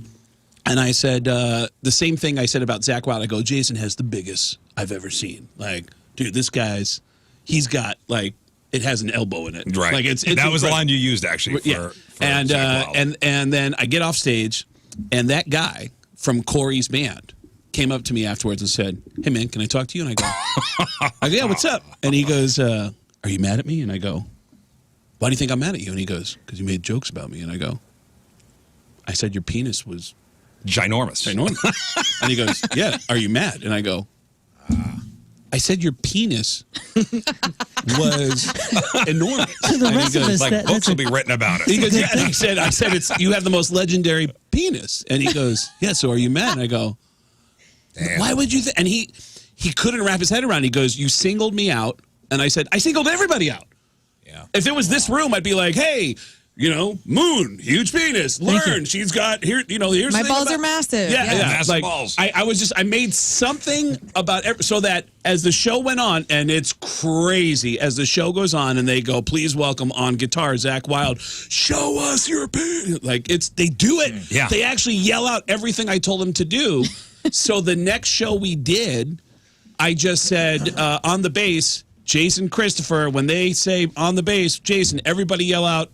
We love you, Jason. I made it so vanilla. And then I turned to my buddy who is on guitar. His name's Zach Throne. He now plays with Jerry Cantrell, and they're opening for Bush right now on tour. I go, on stage right is Zach Throne. And when Corey says, please welcome on the guitar, Zach Throne, this is really important. I need everybody in this room to yell out, no means no. And the crowd went dead silent. Dead silent. And I paused and I said, wait a minute, how far away are we from Arizona? You know what? Don't worry about it. Forget it. Oh, and nobody laughed. Here, say that again. Say it again. When they say, on guitar, Zach Throne, I need everybody in this room to yell out, no means no. Okay? All right. You know what? Forget that. Nobody laughed. dude. But here's the crazy thing. There was an explosion of laughter from behind the stage because the band all thought that was the funniest thing. Right, so I went from like, all right, I won't tell everybody you have a big penis, but I will call Zach a date rapist. And the band loved it because it's silly. It's stupid. But the amount of attention that I got from that, people getting upset, and then people finding out, yes, in a 3-day period, I think I ended up with an extra 500 followers on Instagram. Huh. So people did start finding out about it. And you know what? Here's the crazy thing. At the Funny Bone in Westport, I'm recording a new Pantera a live Pantera album at the Funny Bone in Westport. Clownvis opening up half the shows. Rafe is doing a cover set of Adam Ray jokes on the other half. And Lern is doing balloon animals in the parking lot. Damn right I am. Lern is $5. It's going to high five anyone whose memory is better than mine. Yes. And Westport Funny Bone. I'm excited. Craig Gass is here. You're so good. I'll tell you what, man, you're a huge influence because, when Rizz and I have done this before, the last time Rizz did it, he was introducing Dan Cummins. And for the next 5 days, I wasn't sure why people were asking me how the sounding was going. And it's because Rizz told the entire crowd. You know what sounding is? What is sounding? Oh, God. We'll explain after the break. We'll do it off the air. I'll show you. Well, yeah. Rizz Scott will show you. Rizz Just told step the into whole an crowd. inside joke? No. Rizz told the Sounding whole is crowd that I was into It's it. something we've all into gotten sounding, into lately. which Lern will explain to you. I'll whisper during it the to break. you. All right, we'll take a break. Craig Gass here. Your emails are next. I'm glad you're here because people need our help. Okay. With certain things. All right. 8:55 Monday, traffic and weather. Moon coming at you. Traffic brought to you by Worldwide Technology Raceway. Experience the thrill of nitro-fueled racing at the NHRA Midwest Nationals. Come see your favorite drag racers at WWT Raceway from September 27th to the 29th. Highways are clear. Your point forecast, a cool start, and then a high of 83. Right now it's 59 at the Point Studio.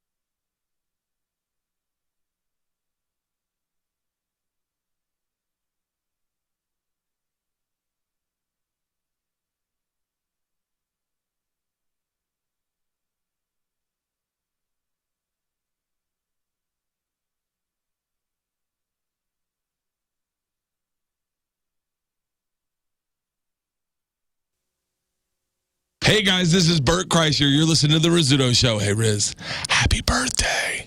All right, welcome back to the program. Craig Gass in the building.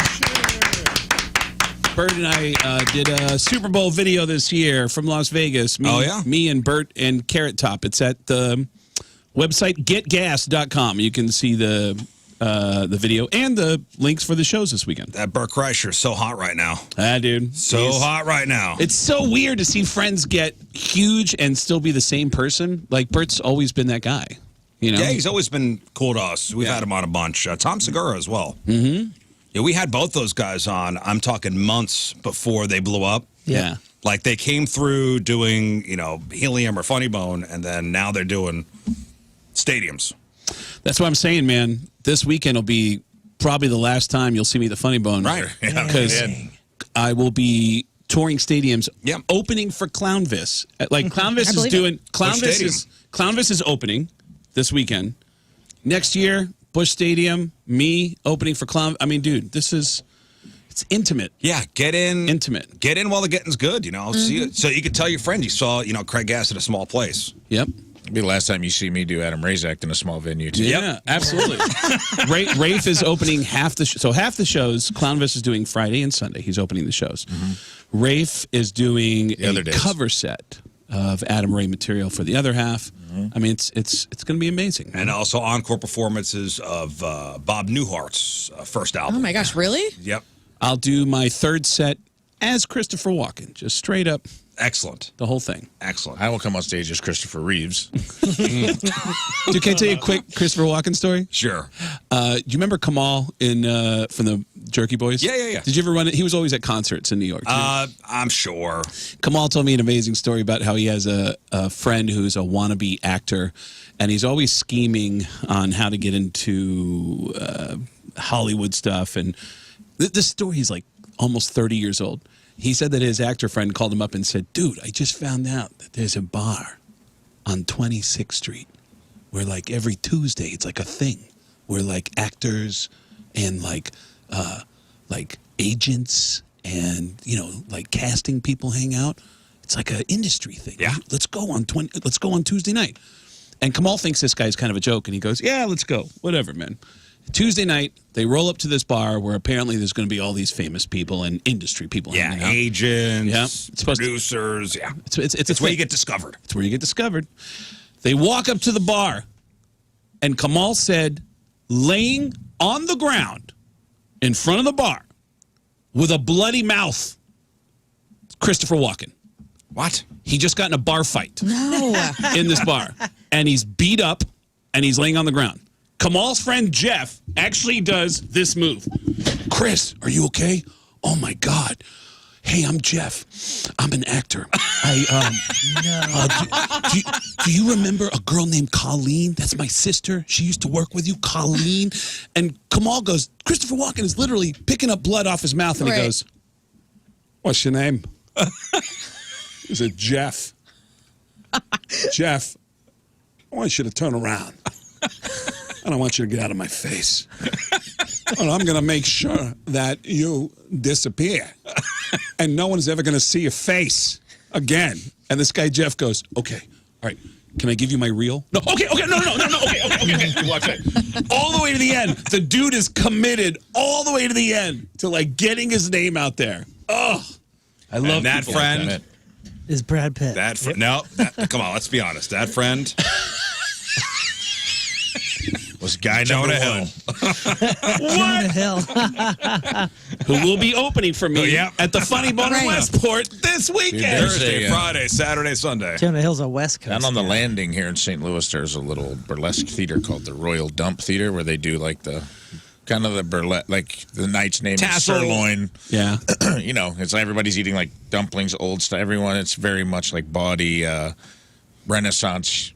So burlesque, like burlesque dancers? Like no, it's just like a body show. The Royal Dump. It's like almost like Shakespearean, but it's very vaudeville. Yeah. It's been there forever.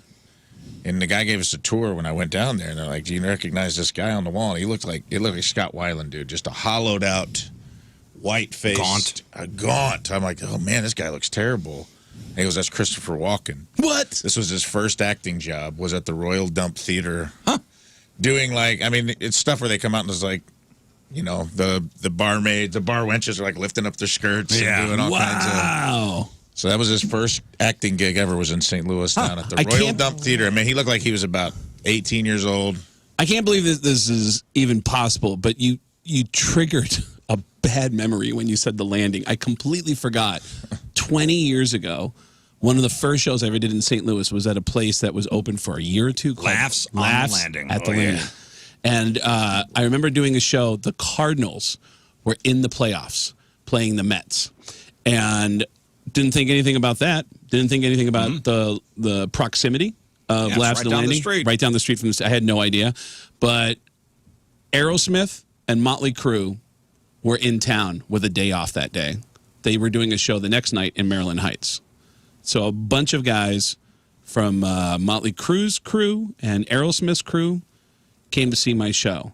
And they made up all 20 of my audience members. Nobody was at my show. Literally nobody. It was if any team is in the playoffs around here, the place, the whole city shuts down. They don't care. And it led to years of inside jokes. I'd go to the next night. I ranted about how much I hated baseball that night because of how the Cardinals had screwed my ticket sales. And the next night at the Aerosmith Motley Crue show, I brought a friend of mine backstage, and I go, hey, this is my buddy. And somebody that was the head of security for Aerosmith goes, hey, are the Cardinals playing tonight? And I go, yeah, it's like in the third inning. I think they're up 1-0. And my buddy goes, oh, okay. Oh, that's weird, because you had 20 people, and we've got 20,000. That's weird. I was like, oh, I walked right into it. Yeah. I walked right into it. Aerosmith comes on stage, and a buddy of mine who works for the band hooks me up and lets me stand on stage right, with my buddy, and there's a little taped off thing on the side of the stage. And I said, just stand inside this tape. And you're just standing right next to Joe Perry. Yeah. At some point, Steven Tyler is singing, comes over towards us, points a microphone right in our face, and I was like, and me and my buddy, we sing the chorus. Steven walks away. My phone starts blowing up, and I'm like, I'll bet it's Rizz. He probably just saw me on stage. I look at my phone. 2 separate employees for Aerosmith said, there's more people standing in that square that you're at than we're at your show at Laughs on the Landing. That's nice. 6 years later, a new app comes out called Telescope, where you can just broadcast anywhere on your phone. And I was broadcasting from a massive stadium rock concert. And Periscope? Periscope. I'm sorry. What did I say? It's Periscope. Periscope, not Telescope. Periscope. So it was so hot, it had maybe a couple-month run. Yeah. And I'm broadcasting in a stadium like, hey, check out this. And it's 60,000 people. And the first comment comes from the Aerosmith Periscope. And it says, this isn't St. Louis. And I was like, from the Aerosmith social media team. They're mocking me. It was years 6 years later. I'll tell you, so Pearl Jam, I think maybe 2 times before they played here, they waited until the Cardinal game was over to start their show. That's really smart. Yeah. That's really They smart. held people in, they played Enterprise. They held people in Enterprise until, because I think it was Cubs Cards. Maybe it was the year they won the World Series. Maybe. I think maybe the year the Cubs won the World Series. Then the Cardinals were in that year. I mean, I get it. I'm a sports fan. I totally get it. I didn't think it through. Because you book the show in October when it's 6 months in advance. You don't know that the Cardinals are going to get red hot and you don't even think about the fact that they're going to be right down the street. Certainly not happening this year. Yeah. I will tell you that. Thanks, Craig, for that. Westport Funny Bone, everybody. Yes. Westport Listen, Funny Bone. all right, we got to take another quick break. We'll come back. We'll do those emails. All right, 9:16. Trying to catch up on commercials, guys. That's why. Monday, traffic and weather. Moon coming at you. Traffic brought to you by Worldwide Technology Raceway. Experience the thrill of nitro-fueled racing at the NHRA Midwest Nationals. Come see your favorite drag racers at WWT Raceway from September 27th to the 29th. Highways are clear. Your point forecast a cool start. Then a high of 83 right now. It's already 60 at the Point Studio.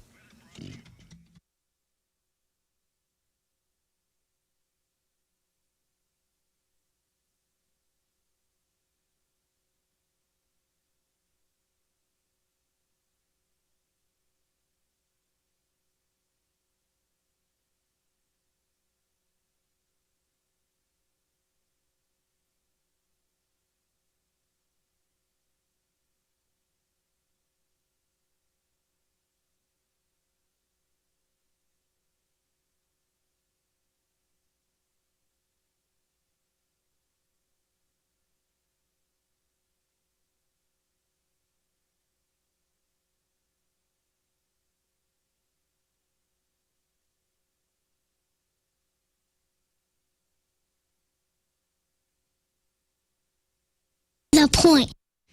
All right, Craig Gass is here. We have to get to some of these emails. Sure. Emails brought to you by Kloss Furniture. Lowest prices guaranteed. We have something for everybody. I'm going to throw this one in, and then we'll get right into it.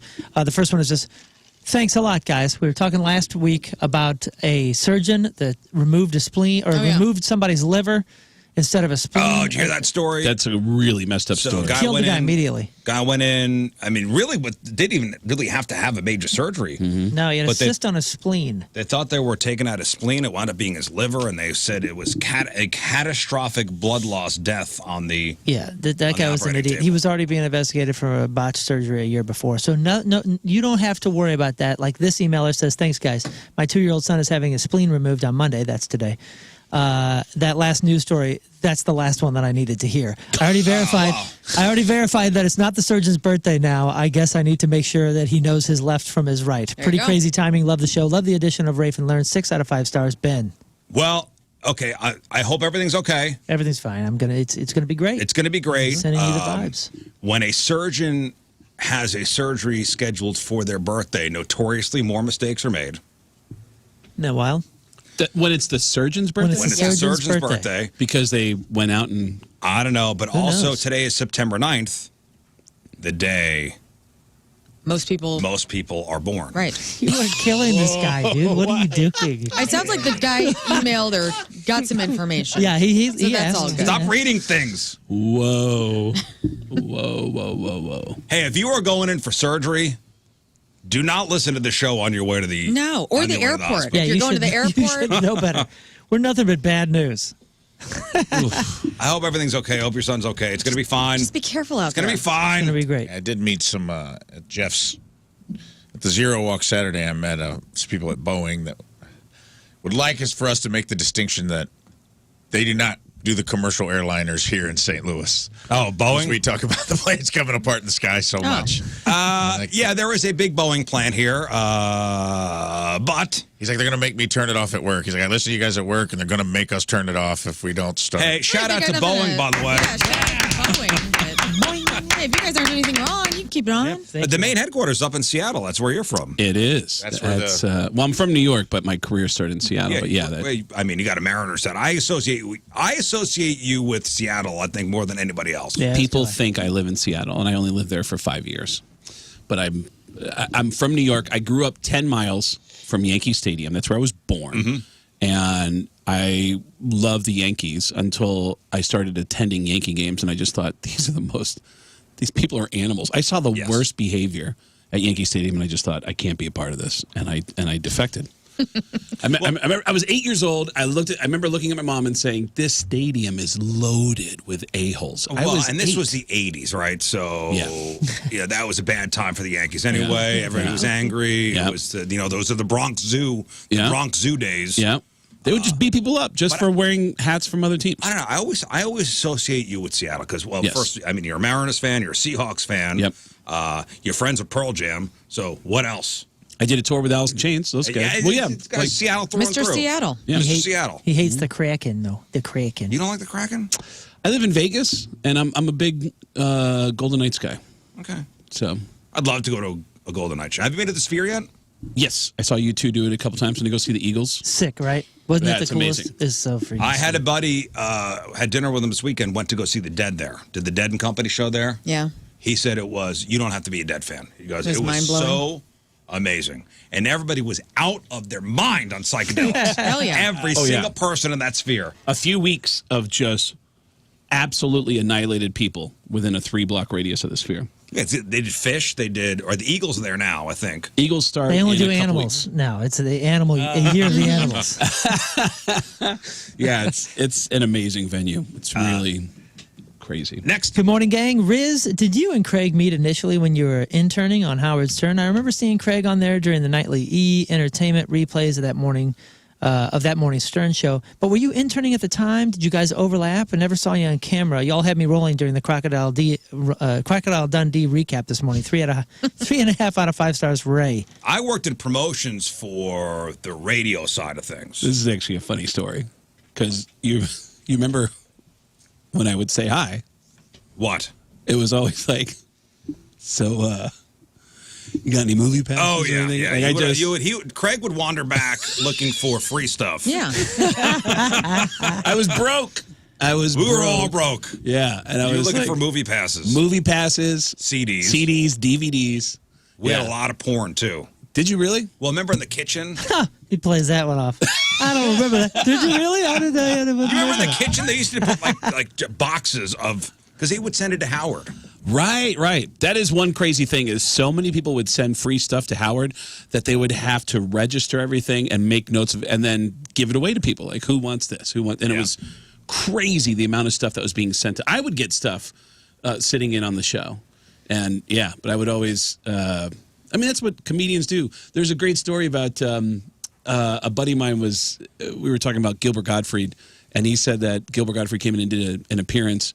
And they said, all right, well, Gilbert, thanks for coming in, man. Have a great weekend with your shows. And he goes, yeah, so where's the prize closet? And they go, they get the promotions person in and they go, hey, is there anything that we can give Gilbert from the prize closet? And whoever the promotions girl was at the time, she goes, well, I mean, there's really no prize closet anymore. There's that thing is empty. There's like a box in there.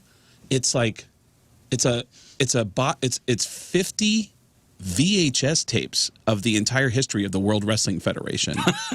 And Gilbert Gottfried goes, okay. And they go, really? And they go, all right. And they looked out the window and they saw Gilbert leaving with a guy from the comedy club with a giant box of VHS tapes. And he said when he dropped off Gilbert at the airport, he walked into the airport through TSA with a box of 50 VHS tapes. Oh my gosh. No, I love that. Craig would come and raid the prize closet, and we've known each other for 20 some odd years. Mm-hmm. But yeah, good times. Mm-hmm. So much fun. Next. First off, love listening every day. I've been with this woman going on 3 years now, but she drives me nuts. She eats off my plate when we're going out to dinner, reaches over and sticks a fork into whatever it is and takes it. I got her into a football, in quotations, a Chiefs fan, but while watching the game, she gets up and says, I'll be back. She comes back wearing one of my Chiefs jerseys. Not just any jersey, but my autographed Mahomes jersey covered in plastic in the back of my closet. She ruined the game for me. Whoa. I've asked her dad if this is common. He said her mom and her sister the exact same way, and it drives him nuts too, but he deals with it. He said, imagine living in a house with 3 girls doing that same crap. I was going to ask her to marry me, but this is really eating at me. Is she overstepping boundaries or am I overanalyzing it? I'm 27, never married. She never turns down sex, but her self-awareness is non-existent. Should I pop the question or no? Everyone has quirks. It's all, listen, his future is hinging, their future together is hinging on our answer here. So okay. Rafe, we'll start with you. Never turns down sex. That's the thing that stood out to me. That's all I guess he cares about football and sex. It doesn't Shut the hell up, man. Yeah. It's a weird thing to say we get along, like the romance, the chemistry is there, but never turns down sex has another energy to it. I know. Until they get married. Totally different energy to it. What do you think? Is she wearing the jersey during it? Is that ruining it for you?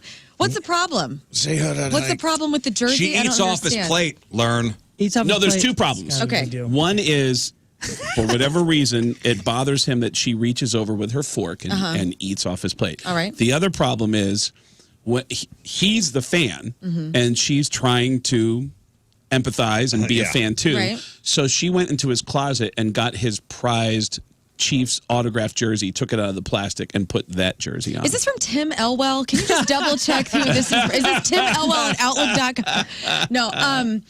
Yeah, okay. So he does the food thing. Yeah, that's a conversation, I guess. People are boundaries about food. It runs in the family. Seems like boundaries all around. Family. He asked the dad. Said, "What do I do about a this?" Boundary thing too. I would say it seems like a boundary crosser all around. Really? I think she's having fun. I mean, that seems like his issue. His issues are his possessions. This is a free spirit woman. I mean, and if you try to put that glass vase over top of her, you can't. The cake, dude, you will ruin her. That's so right. Don't be putting the cake pan over her. You got to let her just be. Let her go. Let her do her either love thing. it or you don't. Love her for who she is, or don't love. She's or hot. set her Fun. free. I have no idea what the glass pan reference is, but I agree with Lauren. Well, don't Don't put a container. Don't smother her. Yeah, you have little cupcakes in a thing, and then they put it over. Yeah. And you can look at the cupcakes. Don't do that to us. The glass Just- over the yeah, rose. Just let us Beauty and be the Beast. wild. She sounds like the most adorable woman I ever. agree. Yeah. She wants to share in your fandom. Right. Yeah. She wants to. like She what wants she to eat. She wants to. down to she's, football. Yeah, she's down to be violated every time you bring it up. She's got the Mahomes jersey on, and she's probably thinking you're going to think that's hot as hell, and a lot of men probably do. Yeah, she's trying to be in your world and on your plate. Yeah, That's man. awesome. Yeah. Lucky. I got into. Yeah. Yeah. Marry her. Marry her. Yeah, do it. Yeah. Actually, if she's listening, move on. He doesn't deserve you. I got into the Kardashians because my ex was into the Kardashians. So I would watch the Kardashians, and I was at some concert in LA, and I called her up, and I was like, "Babe, you're not gonna believe this. You should be here because all the Kardashians are here." And she goes, "Which ones?" And I was like, no. Chloe, Rob's here." And I went, "Why do I know?" Like I named all of them. No I way. named all of them because I loved her so much, and that is what this woman is doing. She loves you. She wants to share. She's sharing And in she everything. said, "Look, I have your Mahomes, Jack." Your Mahomes. Hanging out with Mahomes. You know how I feel about adult men and their jerseys anyway. So, Do you think it's a little GAY or? I think I've passed a certain age, grown men shouldn't wear somebody else's name on their back. That's just my personal. He's not alone. A lot of people feel that way. He's not alone. I just think it's I think it's for kids. Yeah. And Dressing up? Trust me, people have emailed me about it. You think it's like dressing up fantasy? Yeah, it's like cosplay. Like if the person's name on your back is younger than you, sad. Sad. Yeah. If you're I can 40 see years that. old and you got a Mahomes jersey on, he's like 28 years old. Well, if like, you do that sad. on a regular, wear somebody else's jersey, you can't make fun of somebody who cosplays, like LARPing or, Exactly. It's the same Great thing. point. Put your You're elf doing the ears same on. thing. It's the same thing. Can't we all just love everybody? I'm going to We wear my Mahomes can. jersey tomorrow. I love you, man, and I want you to be you. And I don't want to get. That's not a hill I'm Y'all looking is to die yuck and on yum, today. dude. It's Yuck and just, yum. who cares if she put on? I mean, if she's fun, she's into what you're into, and she's DTF. Man, marry that woman. Marry her up. I see Go. no red flags, my Immediately. friend. All right, listen, we got to take one final break. We'll come back, wrap her up.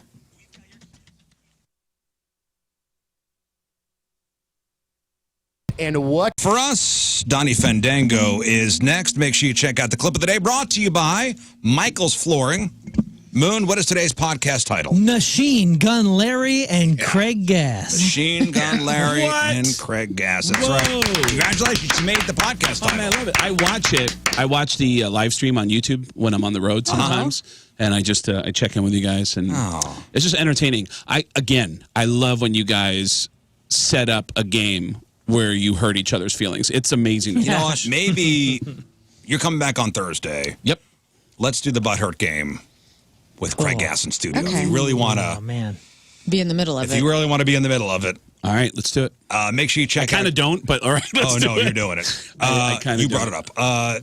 Craig Gass, Funny Bone, Thursday, Friday, Saturday, Sunday. Correct. Westport. Clownvis opening the shows on Friday and Sunday.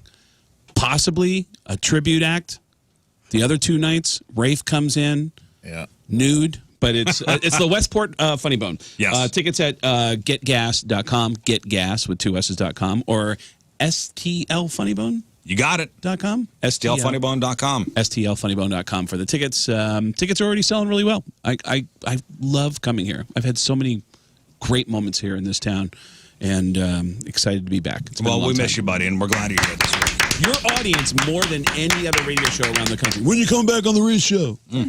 Like, they love you, buddy. I post like, all right, man, I'll be in Hawaii February 13th to the 18th. What about the Rizz Show? I know. It's like, They love you. I'm in Hawaii. I'm going to Hawaii. They love you. All right, Moon, what else? Oh man, you go see Craig. Just plan your weekend around Craig's shows. Yes. You know he plans his life around NFL football games and Mariners games and all that. So you should plan your weekend around Craig Gass. All new material. All new material. All new material. Some of it takes a serious turn. Oh boy. Yeah. Learn. Come see Moon's band and my band September 21st at Oxfest There in we go. Washington, Mo. Yes. I'll be open up at noon, and then he goes on after us, so it's going to be exciting. We've never played a show together, so that'll be the first time that's happening. Ooh, what if Moon tries to pull some big time stuff like, I hope hey, he does. What's He will. up? You'll have 5 minutes for sound check. All right? 5 minutes. Rafe. We'll see. 5 minutes for sound check. This weekend on Saturday, come out to skydivestl.com. Go there right now. Register for a tandem jump. We're going to have food trucks. It's going to be a point event. We're going to be giving concert ticket giveaways. I'm going to jump out of an airplane. I was too fat to skydive in my past life, and I got a company that's going to let me fulfill that bucket list on Saturday. And then So go did you see great lose guests. weight? You lost. They just got bigger parachutes. But either way, still love cool, it. man. That's cool. I thought it was a story of redemption. Still like, cool, yeah. man. And also, a shout out to our Team Rizz member of the day. I meant to say it earlier, Mark Otto. I met him at Jeff's Walk, and the dude lost 130. He got a pork steak Army shirt purposely on our first remote a year ago. He got it a medium when he was a double XL or triple XL, and he had it on, and he lost 137 pounds. And Dang. Oh, nice. That's awesome. Very cool, bro. Scott. Yeah, follow me at King Scott Rules, and you can get that brand new Craig Gass comedy special he did exclusively for my social, so make sure to go and follow Right that. on. Here we go. Just posted it. All right, we leave you with a selection from our Team Rizz member of the day, brought to you by Hot Shots from House Springs. Mark Otto's the guy. And Mark wants to hear this song. Here it is. See you tomorrow. Done and next. Bye. Energy up.